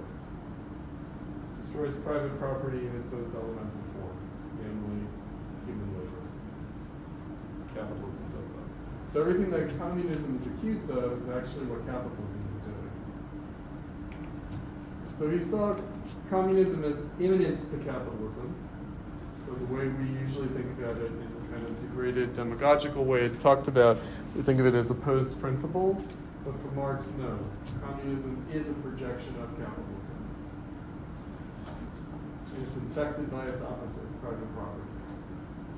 And by the way, there are other thinkers, like Heidegger is a perfect example of this. Heidegger rejected Marxism because he regarded the Marxist vision of socialism as just being more capitalism. And he saw the Soviet Union as just being more capitalism. Because he understood capitalism as alienated technology. And he said that Marxism alienates us even more from ourselves and from nature through technology, even more than capitalism does. He pointed to the Soviet Union and said, see, they are destroying the environment, because he's a big ecology guy, Heidegger. And human beings are just turned into, parts of the machinery of industrial production. Their individuality is extinguished, even more than in capitalism. So he rejected Marxism because Marxism had this idea that communism is immanent to capitalism. And instead, Heidegger embraced Nazism. Why? Because Nazis were anti-capitalist. They were anti-capitalist. Believe it or not, they were anti-capitalist. And they wanted to return Germany to a rural way of life and get rid of the horrible industrial environment destroying industries. Yeah. That basically the Nazis wanted like high-tech weaponry that could defend like a kind of tribal German, like running around naked in the woods kind of romantic Aryan existence.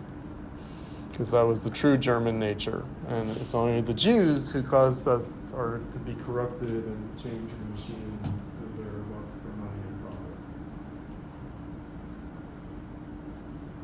Just saying. It's reactionary anti-capitalism, like hardcore reactionary anti-capitalism, trying to turn back the clock to the pre-Christian German tribes. That's what's true to the German soul. They were also anti-imperialist and anti-colonialist. They said, see, the capitalists have ruined all the world. They've destroyed India and Africa and everywhere. And so they thought everyone should be fascist, everyone should fight capitalism, everyone should fight imperialism. Everyone should go back to their original tribal nature.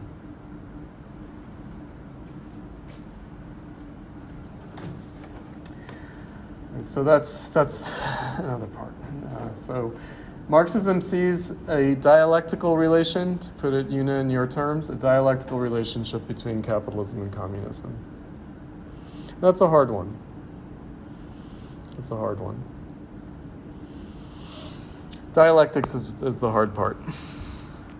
All right, let's take a short break and we'll come back and we'll look at Marcuse's note on dialectic. Were you saying that he was wrong about the Soviet Union? No, he was right about the Soviet Union. Yeah. For sure. His solution, though, is less than ideal.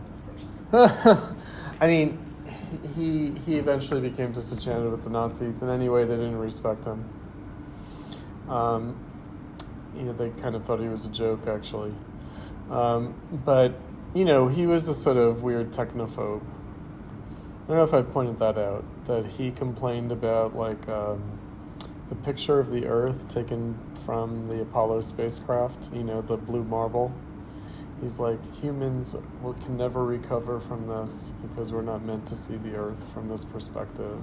Like this negates the value of human life and existence. And it's like, just chill, man. You know what I mean? And yeah, I get it, but no, not really. It's interesting. Being associated with the Nazis. They're so. Well, the Nazis were like a lot of people in the early 20th century. There was, in the Second Industrial Revolution that we've talked about, like with the First Industrial Revolution, First Industrial Revolution produced utopian socialism, which had fantastical kind of imagery of possible future due to technology. That something similar happened in the early 20th century, and fascism is bound up in that. So the fascists were more technologically utopian than we usually think of them as. And also, look, the Allies defeated the Nazis, right? So that means that the Allies tend to think of the Nazis as the horrible, dehumanized war machine. But that's the way they saw the Allies, right? So the Allies were the good people against the horrible technological war machine. That's the way the Nazis saw the Allies, that they were the good people fighting against the horrible technological war machine. And in the Cold War, right, the U.S. saw the Soviet Union as a horrible technological war machine, and the Soviet Union saw the United States as a horrible technological war machine. That's just natural, isn't it? So both are true, both are propaganda. Yeah. So it's easy to say that your enemies are somehow less than human because they've put themselves at the service of an inhuman system. Right? So people who have subjected themselves to an inhuman system are somehow not themselves human. Right? Especially if there's a war where it feels like they're trying to impose their inhuman system on you. Then they definitely are the agents of dehumanization and inhumanity.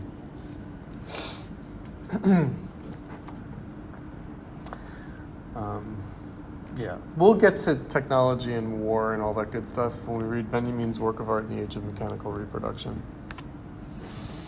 and alienated labor and technology, alienated humanity and technology. All right, I guess we're waiting for a couple of people. Let's nonetheless get back to it. So I wanted to say we should look at the commodity form since this term comes up, and we should have an understanding of what the commodity form is. And then when we come back around to it, we'll have an understanding. So in further readings down the line in the course. So Marx already talked about exchange value and universal exchange, production developing through universal exchange. All right, so for a commodity to exist, for something to be a commodity, for something to be valued as a commodity, it has to have two kinds of values combined. So for a commodity to be a commodity, it has to be useful, it has to have a use value, it has to be useful to someone in some way. And the use of something in some way by someone is always of a particular and concrete character. It happens at a concrete moment in space and time, and usually has like a qualitative character to it. And in that respect, the use value of a commodity is incommensurable. My use of something at a particular point in space and time towards a particular purpose is at some level qualitatively distinct and therefore incommensurable with anyone else's use of anything else. As an exchange value, though, because a commodity can only be a commodity not only if it's useful, but if it's exchangeable, by definition, an exchange value is, by contrast, commensurable. So for things to be exchangeable, they have to be commensurable. And so one form of commensurability is quantification, quantifiability of value. And to make something commensurable, or to do something like to quantify the value of something, you have to abstract from its concrete character. You have to be able to abstract from that concrete character. And in making something commensurable in its exchange, you're generalizing its value. And you're even giving it a potential universal value. So in the commodity form is combined use value and exchange value. But in combining those, you're combining its value, its character, in terms of its particular and its general or universal character.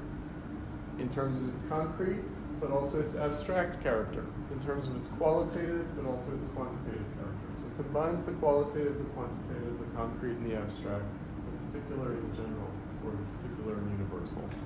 Combines the incommensurable and the commensurable. It's a powerful form that can do that can combine the particular and the universal.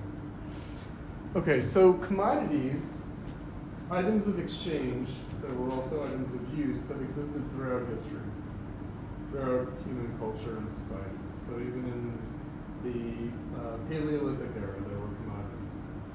But there was one thing that was not a commodity until bourgeois society. And that's what makes the issue of the commodity form an issue of the social relations of the commodity form. And that is labor. So labor itself was not a commodity until bourgeois society. So what is labor? Labor is human activity in society.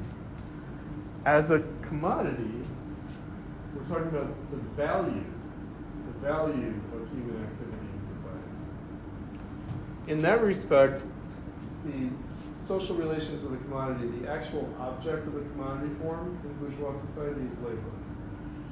So what we're talking about is the combination and the relation of the qualitative and quantitative character of labor, the concrete and abstract character of labor, the particular and the general and universal character of labor, the incommensurable character of labor and the commensurable character of labor.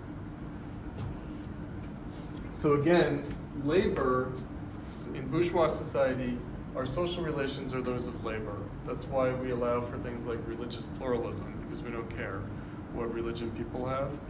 We only care that they are cooperative members of society in collective production.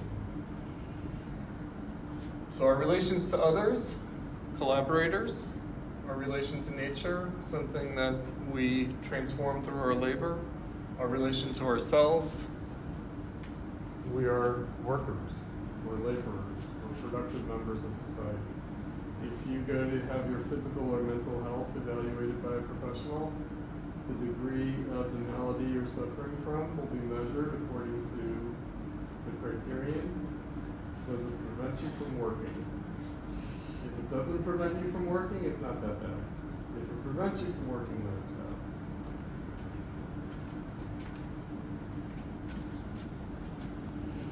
That's the value of human life, work. Useful work, exchangeable work. Work as a commodity, labor as a commodity. Okay, so in bourgeois society, we observe other distinctions, other dichotomies, we could even say antinomies, namely opposed laws, opposed rules, namely the relation between private and public. We separate the private and the public in a way that previously the warrior caste, the priestly caste, peasants, there was no separation of private and public. No. Artisans, no separation between private and public. No separation between person and role. The prince is not playing the role of a prince, he is a prince. It's in his body, it's in his blood. The peasant is not playing the role of the peasant. It's in their body and their blood. So, individual and collective. Individual and collective, we were talking about that, individualism and collectivism.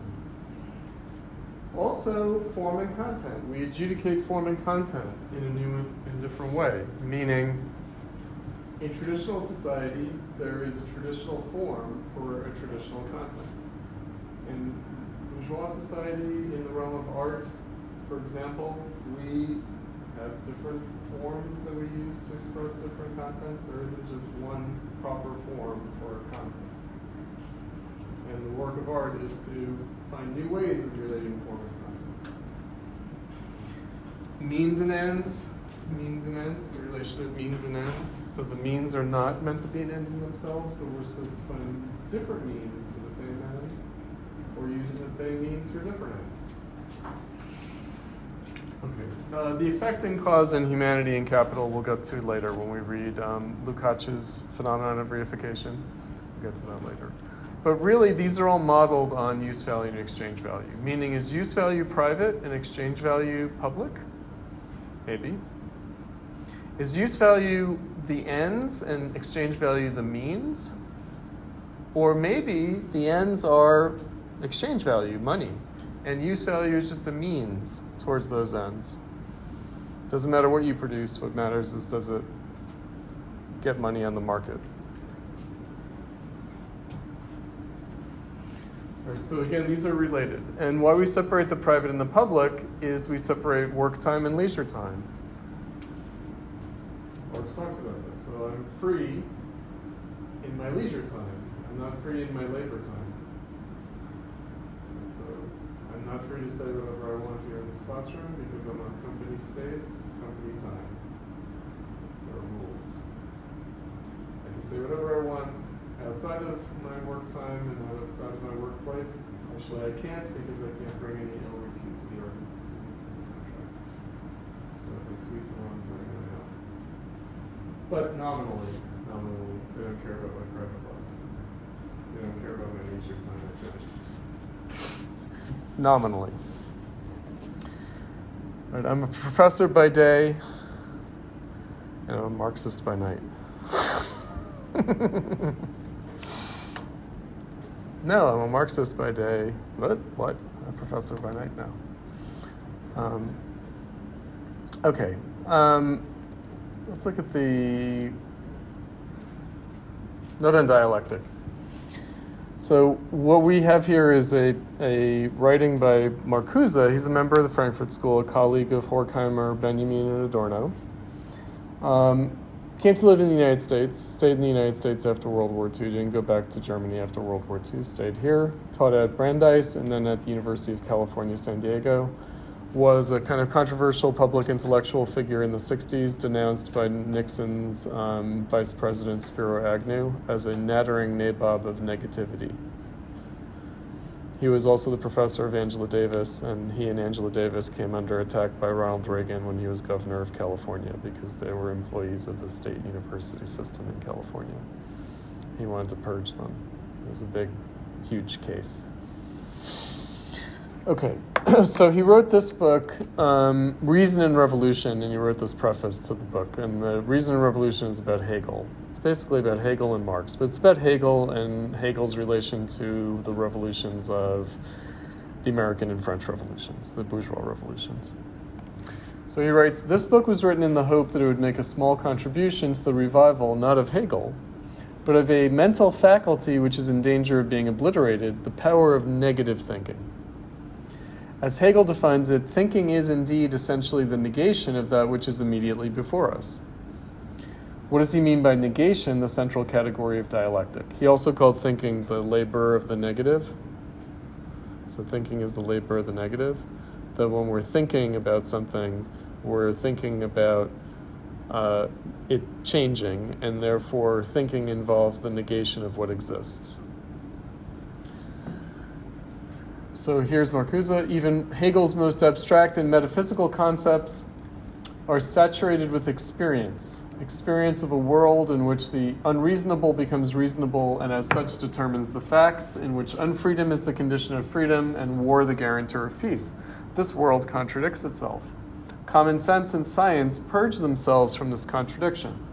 But philosophical thought begins with the recognition that the facts do not correspond to the concepts, imposed by common sense and scientific reason, in short, with the refusal to accept them. To the extent that these concepts disregard the fatal contradictions which make up reality, they abstract from the very process of reality.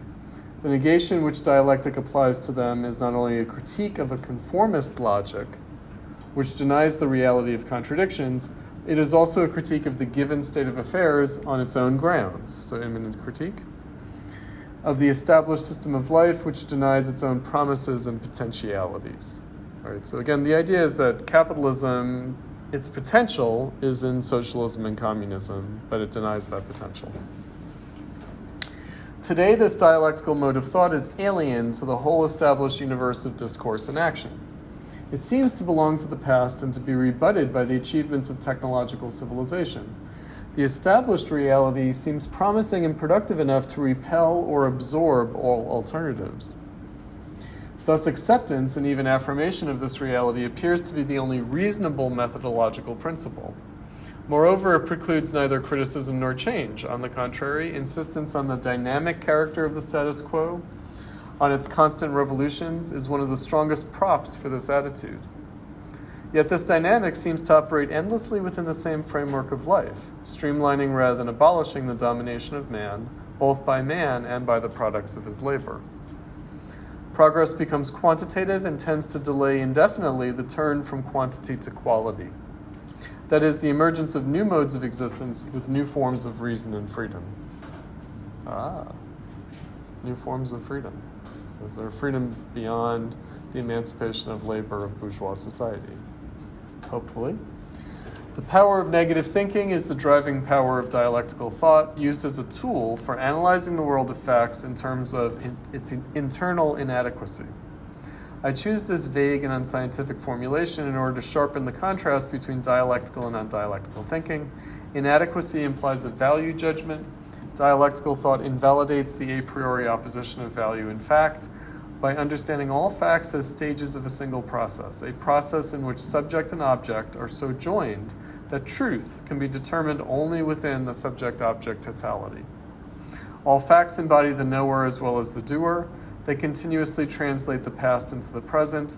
The objects thus contain subjectivity in their very structure. All right, I'm going to jump ahead here, if that's okay. All right. Let's see, pick up at, okay, interpretation of that which is in terms of that which is not. Confrontation of the given facts with what they exclude. This has been the concern of philosophy wherever philosophy was more than a matter of ideological justification or mental exercise. The liberating function of negation in philosophic thought depends upon the recognition that negation is a positive act. That which is repels that which is not, and in so doing repels its own real possibilities. Consequently, to express and define that which is on its own terms is to distort and falsify reality. Reality is other and more than that codified in the logic and language of facts. Here is the interlink between the dialectical thought and the effort of avant-garde literature. The effort to break the power of facts over the world and to speak a language which is not the language of those who establish, enforce, and benefit from the facts. As the power of the given facts tends to become totalitarian, to absorb all opposition, and to define the entire universe of discourse, the effort to speak the language of contradiction appears increasingly irrational, obscure, and artificial. The question is not that of a direct or indirect influence of Hegel on the genuine avant-garde, though this is evident in Mallarmé and Il Adam, in Surrealism, in Brecht.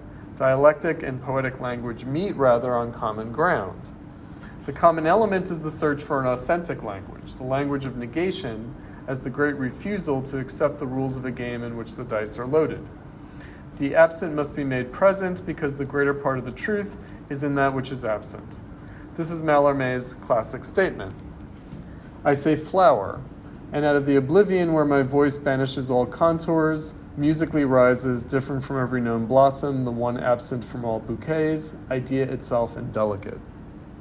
In the authentic language, the word is not the expression of a thing, but rather the absence of this thing. The word makes the things disappear and imposes upon us the feeling of a universal want and even of its own want. Poetry is thus the power to deny the things, the power which Hegel claims paradoxically for all authentic thought. Valery asserts, in short, thought is the labor which brings to life in us that which does not exist. He asks the rhetorical question, what would we be without that which does not exist? Or what are we without the help of that which does not exist? This is not existentialism. It is something more vital and more desperate, the effort to contradict a reality in which all logic and all speech are false to the extent that they are part of a mutilated whole. The vocabulary and grammar of the language of contradiction are still those of the game. There are no others. There's no other language than the language of the game. But the concepts codified in the language of the games are redefined by relating them to their determinate negation.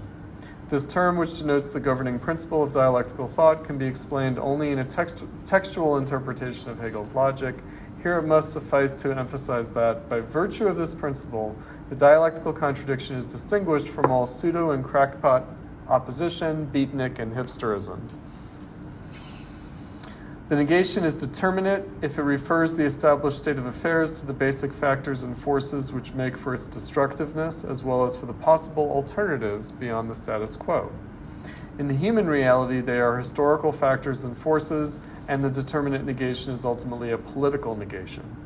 As such, it may well find authentic expression in non-political language, and the more so as the entire dimension of politics becomes an integral part of the status quo. Dialectical logic is critical logic. It reveals modes and contents of thought which transcend the codified pattern of use and validation. Let me jump ahead here.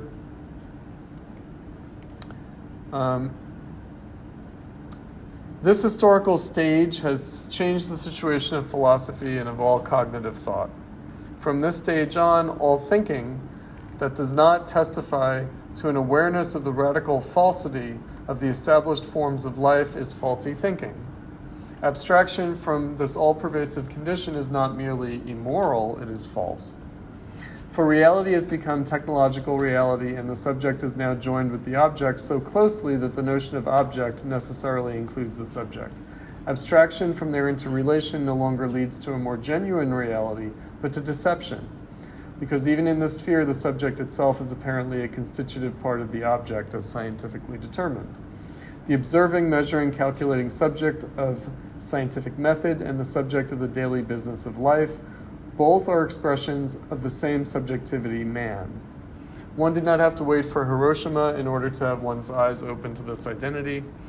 And as always before, the subject that has conquered matter suffers under the dead weight of his conquest.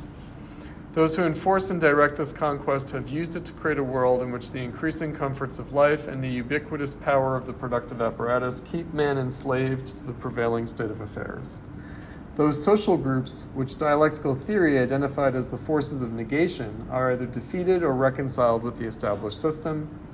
Before the power of the given facts, the power of negative thinking stands condemned. This power of facts is an oppressive power.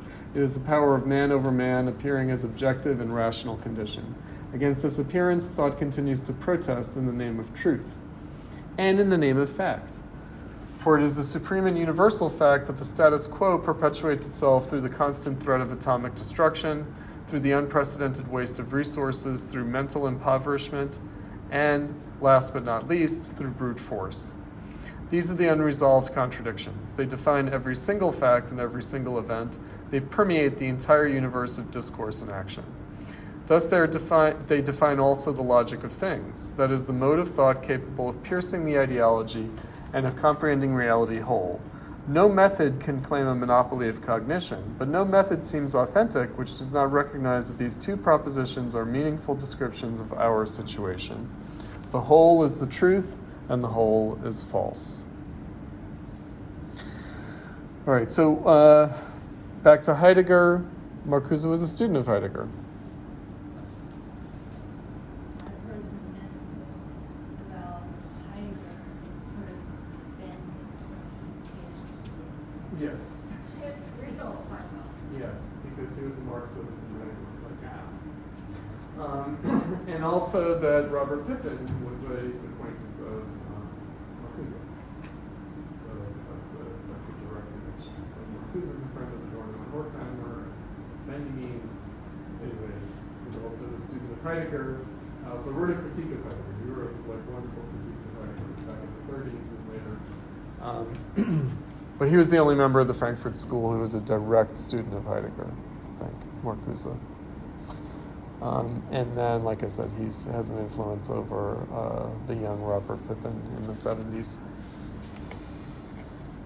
Okay, and the whole is the truth and the whole is false. Meaning when looking at the whole or the totality, that's actually a paraphrase of Adorno, that we'll get to later.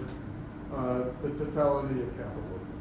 Meaning one is to see the total historical situation of humanity bound up in capitalism. And that's the truth of the situation, but it's also a totality that has to be changed. All right, so we're all subject to capitalism, and therefore that totality has to be changed. Now, there was something in the 1844 manuscripts I forgot to point to. He talks about abolition of private property.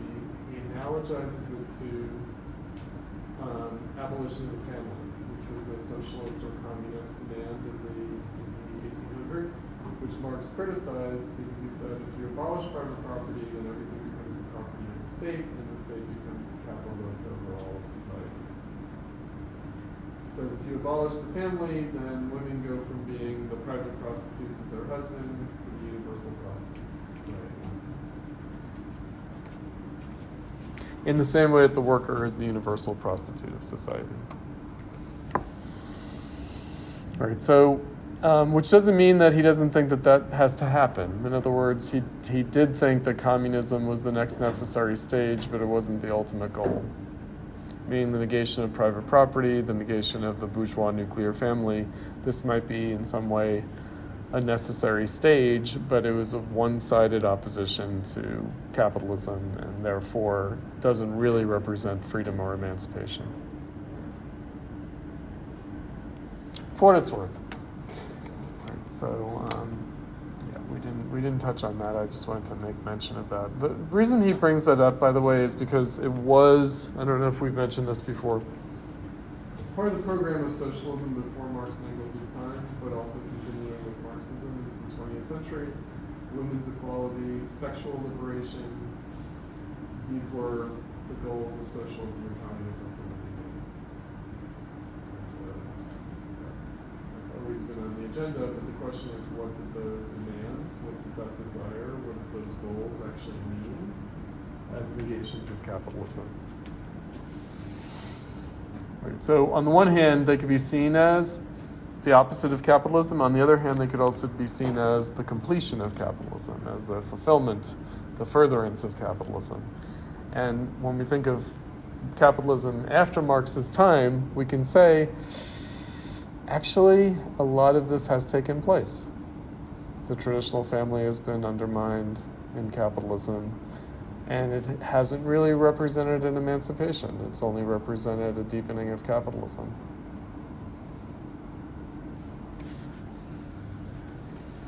Women's equality has been achieved, but in a very peculiar form, namely equality as workers, right? In which case, equal in wage slavery, which I guess is a step forward, but is that the goal? Is that actually the goal? All right, let me go back to your notes.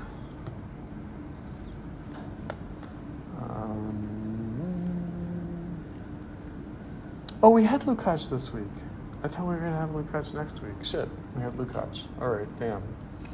All right, hold on, Lukacs. We're definitely going to run out of time, aren't we? Reification. Let's talk about reification. Okay, sorry. Here we go, yes. This is probably the manuscripts are a little bit difficult. They're opaque, they're unfinished. But I think the reification essay is pretty pretty hard too. This is probably one of the more difficult readings we had. Okay, so we're jumping ahead here historically. Lukacs was writing this in 1922, published in 1923. This is from a book called History and Class Consciousness. The central essay of which is this essay, The Reification and the Consciousness of the Proletariat, and we looked at the first part, the phenomenon of reification. Lukacs' book, History and Class Consciousness, converted Walter Benjamin to Marxism, and was influential for Horkheimer and later Siegfried Krakauer. And then Walter Benjamin, he has his one student, namely his friend that he mentors, and that's Karl. So this is like very influential. Lukacs had been not a Marxist until the time of the Russian Revolution, kind of a critic of Marxism, a post-Marxist in some ways. So he had a lot of respect for Marx, but opposed Marxism politically because he saw it as kind of antiquated from the Victorian era. So in the 20th century, it seemed like Marxism was not really a viable political program, even if Marx had some great insights into capitalism. He became converted to the viability of Marxism politically by the Russian Revolution, for better or for worse. And this book was a collection of his essays that he wrote where he was trying to sort of understand political Marxism, like understand the Marxist movement itself. Okay, so in this phenomenon of reification, we'll look at the opening paragraph for the entire essay, Reification and the Consciousness of the Proletariat. He starts with the epigraph, to be radical is to go to the root of the matter, but for man, however, the root is man himself. And he begins there with this kind of self-reflective notion of consciousness and of critical consciousness. He ends on this similar note with the turtles all the way down paradox of philosophy. Namely, if you ask the Indian yogi on what fantastic animal does the world rest, and he says an elephant, and then you say, but what is the elephant resting on? Oh, it's an alligator. What's the alligator resting on? A tortoise. What's the tortoise resting on? A whale, etc. And you'll just go one after another. What is the whale resting on? A dragon, etc. Turtles all the way down. So the reason that's important is that we only know things, according to Lukacs, through the appearance, through the phenomenon. So we only know capitalism through its manifest phenomenon of reification. Okay, so reification. Let's see what he says about this. So he says, it's no accident that Marx should have begun with the analysis of commodities when in the two great works of his mature period, that's Das Kapital and the Theories of Surplus Value, he set out to portray capitalist society in its totality and to lay bare its fundamental nature. Lukacs says, for at this stage in the history of mankind, there is no problem that does not ultimately lead back to that question, and there is no solution that could not be found in the solution to the riddle of the commodity structure or the commodity form. Of course, the problem can only be discussed with this degree of generality if it achieves the depth and breadth to be found in Marx's own analyses.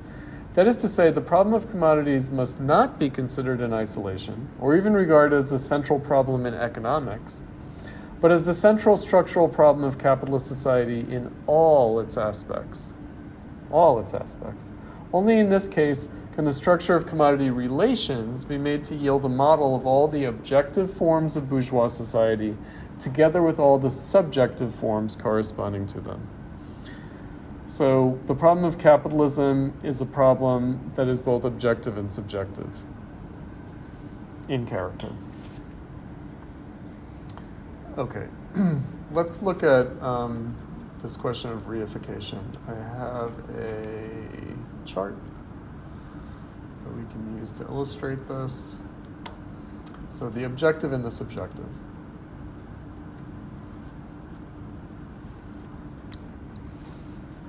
So this goes back to Kant and Hegel, this idea of a dialectic of subject and object, and Marcuse mentioned that already in the piece that we were just looking at. Namely, there is no object without a subject, there's no subject without an object. So in this respect, there's a dialectical relation of subject and object, a reciprocal relation, and also a mutual mediation. This is the language that he uses. That means that the subject mediates the object, and the object mediates the subject. So what happens is the thing in itself, in bourgeois social relations, becomes a theoretical and practical object. But that process of objectification is also at the same time a process of subjectification, meaning the theoretical and practical object is a theoretical and practical object for a subject. Okay, so objectification is the way by which we become subjects. Objectification is subjectification. So subject and object rise together through this dialectic. He also uses other more peculiar language of philosophy, objectivation and subjectivation, meaning making things objective to us, making things subjective to us. And to use the language of both Lukacs and Marx in the 1844 manuscripts, objectification is an externalization of the subject, and in that process, the subject internalizes the object. So we become subjects by internalizing the object, and in objectifying things, we externalize our subjectivity. We externalize it into the object. So that's the dialectic of subject and object, and Marx called this the dialectic of labor. So Hegel's dialectic is a dialectic of labor. So the object of labor creates the laboring subject. That's what this process describes. And that's why this is a new philosophy. It's a new philosophy because it's the expression of a new set of social relations. The reason that people in the Middle Ages wouldn't have looked at things this way is because they weren't in bourgeois society. However, in capitalism, this dialectic breaks down. So the dialectic of subject and object breaks down, it disintegrates. So the integral relation of subject and object disintegrates, and what you have is the reversion. The object reverts into a thing. So Kant had said, we don't know the thing in itself, we only know it as an object. In other words, we only know it in our practical and theoretical relation to it. We don't know it in itself, but only as it exists theoretically and practically for us. However, in capitalism, we become alienated from that. And there's a reversion of the object into a thing. And that's what reification means. Reification means literally thingification. And he calls it a phantom-like objectivity. He calls it an object of contemplation. And then he says the result for the subject is reified consciousness in which subjectivity becomes thing-like, in which our own subjectivity becomes thing-like to ourselves. So contemplation means that we see the object as separate from us. We lose our sense of our intrinsic relationship with it.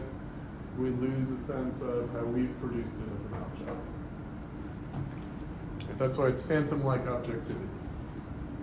We know that it has some relation to us, but we become uncertain of it. We are not able to recognize our own activity in the character of the object. That's reification. Now, interestingly, reification and the consciousness of the proletariat, the title of the essay as a whole, these are not opposite things. It's not like reification is the problem and the consciousness of the proletariat is the solution. It's rather the consciousness of the proletariat is reification. In other words, how the proletariat becomes conscious of itself is in a reified form.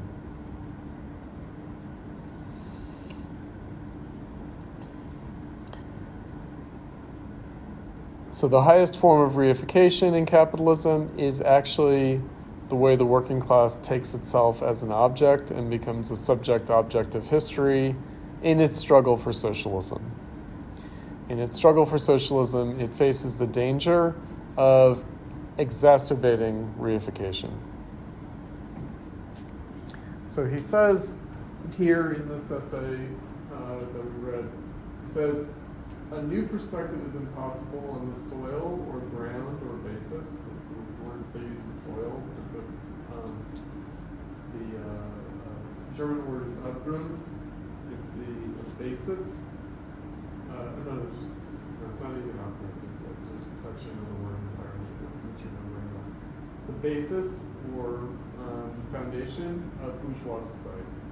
So Marxism doesn't represent a different perspective. It's the same perspective, however aware of its self-contradiction.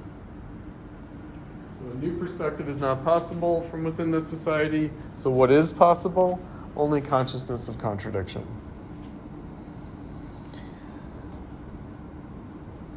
He also says to understand capitalism would be the same as overcoming it. So we don't really understand capitalism from within capitalism, and we will only understand capitalism when we've overcome it. Otherwise, we're in the realm of reified, alienated appearances, or commodity fetishism, reification.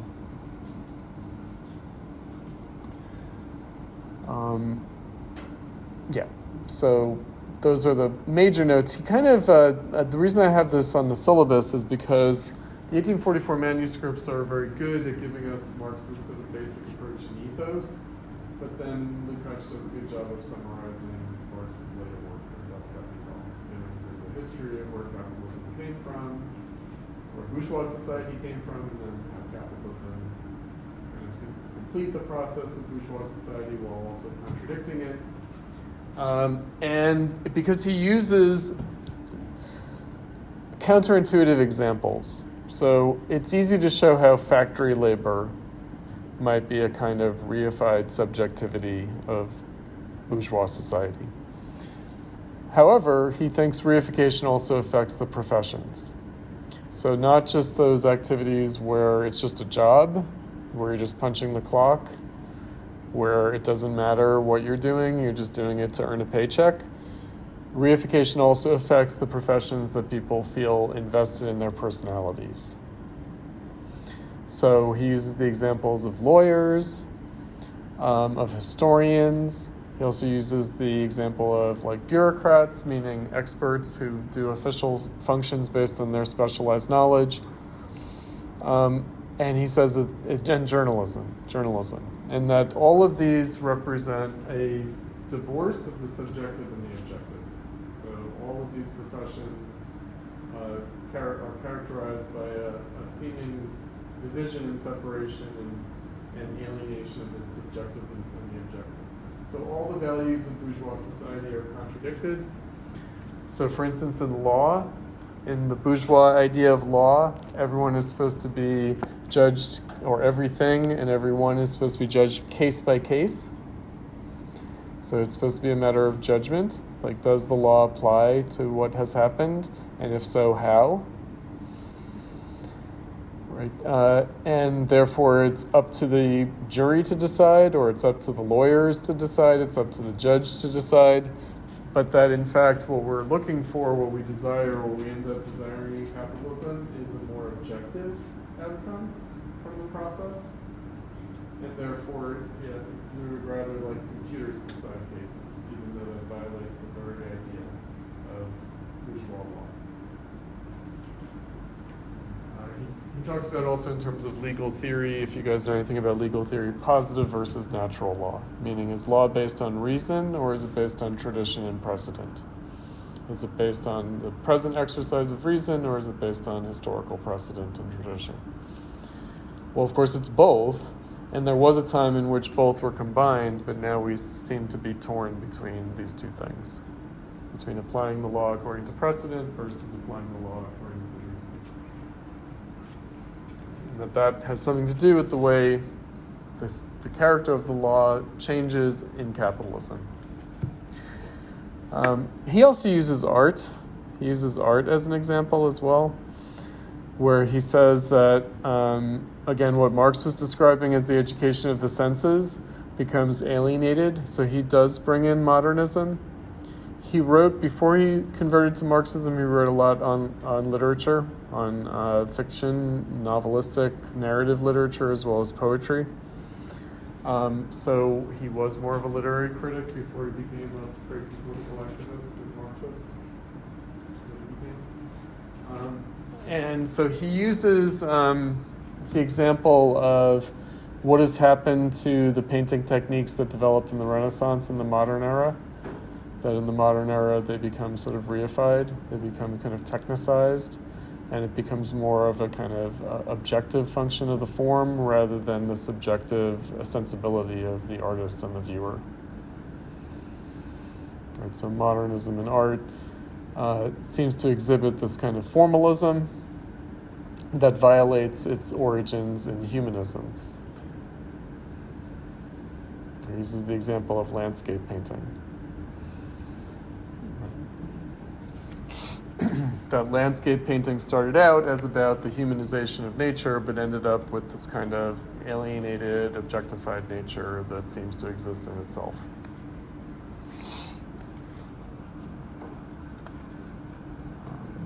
Yeah. So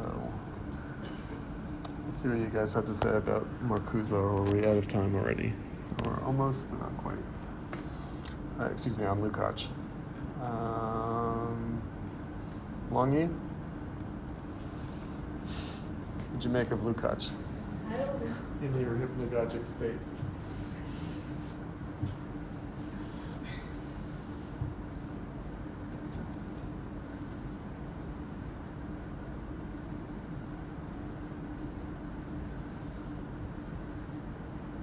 So he's got some good phrases here. He says, time becomes space, space becomes time, time is everything, man is nothing. I think that we talked about this last week. Did we talk about this last week? Did I bring this up already? Temporalization of space, spatialization of time. It might have been, no, it's another class. It's in fact another class. It's my new class. So we'll get to this. We'll see how Siegfried Krakauer in his essay on photography, as well as Walter Benjamin in his essay on photography, follow up on this Lukacs idea about the changed relationship of space and time and the crisis of our experience of space and time in capitalism.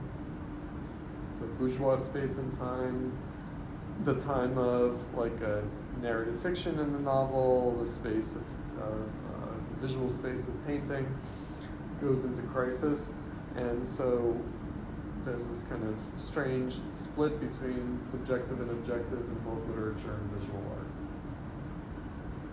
And we'll see how photography might be a symptom of that. Why photography might have been invented in the industrial era, other than for technical reasons, but rather for more subjective reasons of sensibility.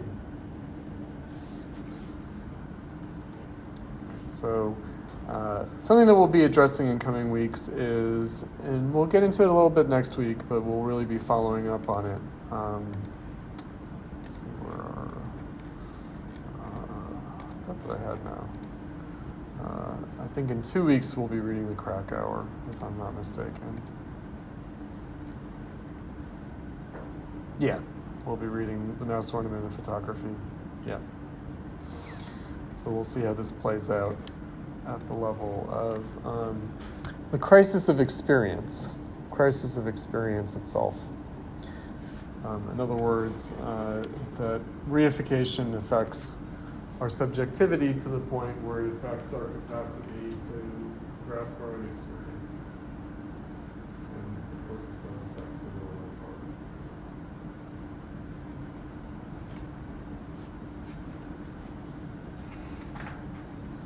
So that idea of a crisis of experience, it inspired by other writers that we'll be reading in their encounter with Lukacs' ideas.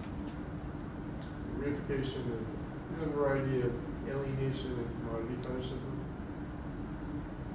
but talked about at the level of this problem with the subjective and the objective. Marcuse talked about this a bit with the scientific reason that seems alienated from human purposes. So humans sort of submit to science in this funny way. This is because Marxism actually had a critique of science. namely that the science that we have is not just science, it's science as conditioned by capitalism. It's science as affected by capitalism. But not just through the profit motive, but also in terms of the very purpose of science itself. Like, what are we using science for in this society? We're using it to serve capitalism, even when it seems very distant from commercialization and the profit motive.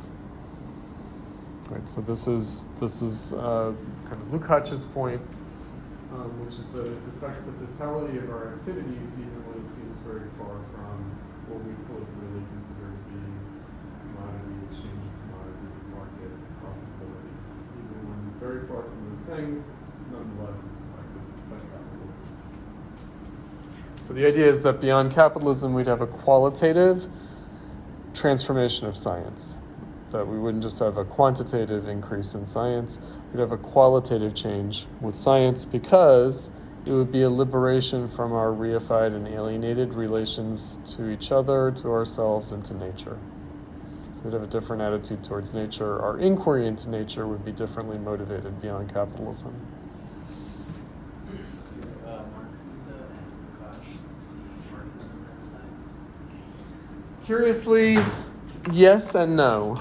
Right, so we had Althusser. I'm sorry, we're going to give short shrift. Althusser will kind of make a comeback when we read Foucault later.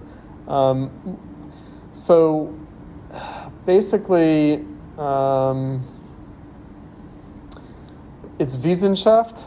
So there's this Wissenschaft idea. So that's knowledge aware of its own conditions of possibility. So both Kant and Hegel thought that they were doing philosophy scientifically. Whereas we tend to think of philosophy and science as very different things. Philosophy is more like a value judgment, whereas science is more about the facts. So we have a kind of empiricist notion of science.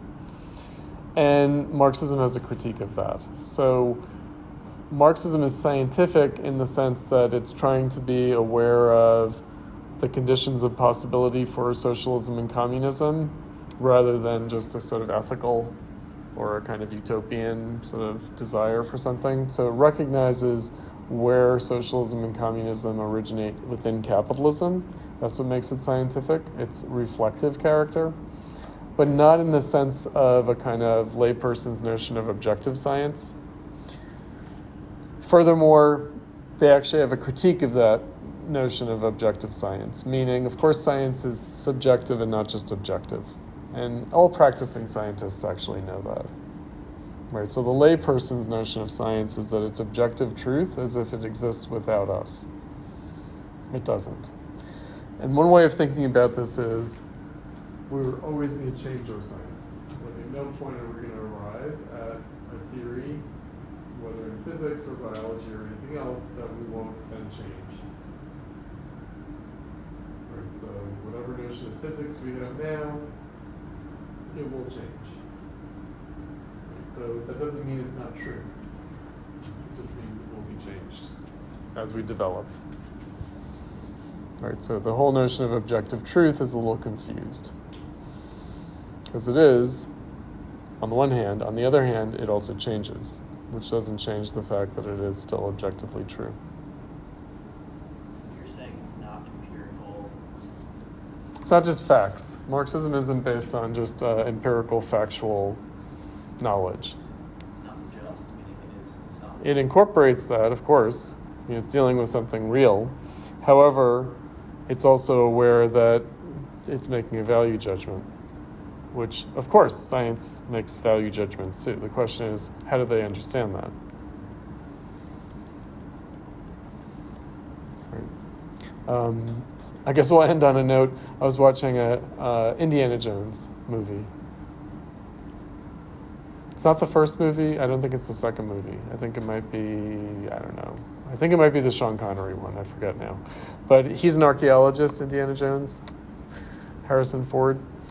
And he is lecturing. He's a professor, right? He's lecturing. He's writing on the board. And he says, archaeology is about fact. And he writes fact on the board. And then he's like, if you're interested in truth, you have to take a philosophy course down the hall. Meaning, archaeology is about collecting the empirical data, and philosophy is about the meaning of it. right? Truth is a category of meaning, not of empirical data. Truth is a function of like our theories, how we make sense of things. It's not about facts. Facts don't adjudicate the truth. The facts are there, and then we figure out what they mean, how we value them. So that's the value-fact distinction that Marcuse brought up.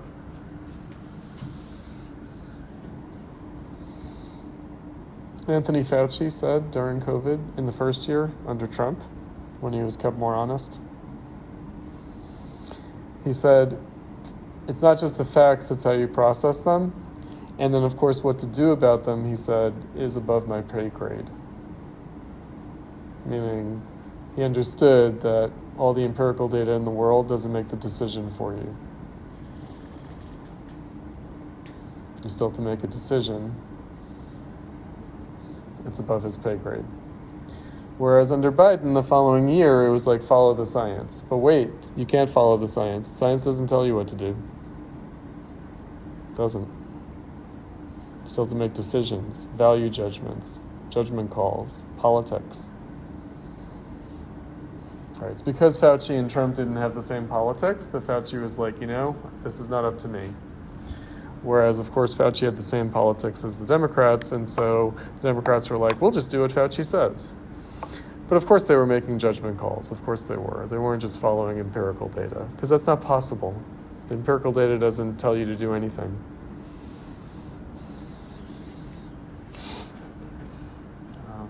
Science is interesting.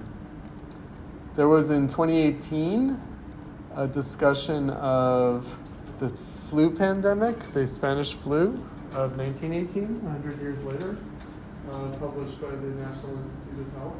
And they said, have we learned anything since the Spanish pandemic? No. Right? Because we tried in the Spanish pandemic, masks and social distancing and closures and stay-at-home orders. It didn't really work, but we did it because we thought it would work and we have to do something. They said probably if there's a pandemic in the future, they will try all these things, it won't really work. However, it will be inevitable that we do these things because the political pressure to do something will be too great. And of course, the big thing they didn't have in 1918 was vaccines. We have now, but still they said that won't matter because it will take time to develop the vaccines, and so in the meantime, you'll have to be seen to be doing something, and it will be masking and social distancing and closures and this kind of thing. It won't stop the pandemic, but we'll do it anyway because the political pressure will be too great to resist trying to do something. Because it's impossible to shut down the economy. People go to work and then they spread the disease and they take it home. That's it. That's what happened. Some people do have to work. Not everyone can stay at home, and so the disease will spread. And we'll do it anyway. So science will ultimately bend. Even though it's known this won't work, it will be done anyway for political reasons. The objective data won't stand in the way of the subjective will to try to do something.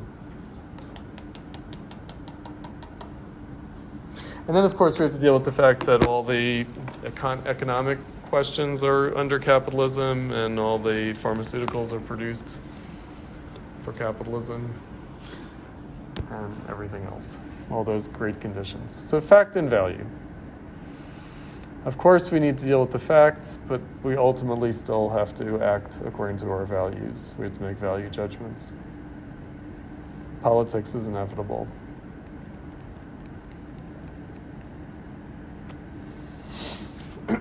And capitalism affects that landscape in which we make those judgments.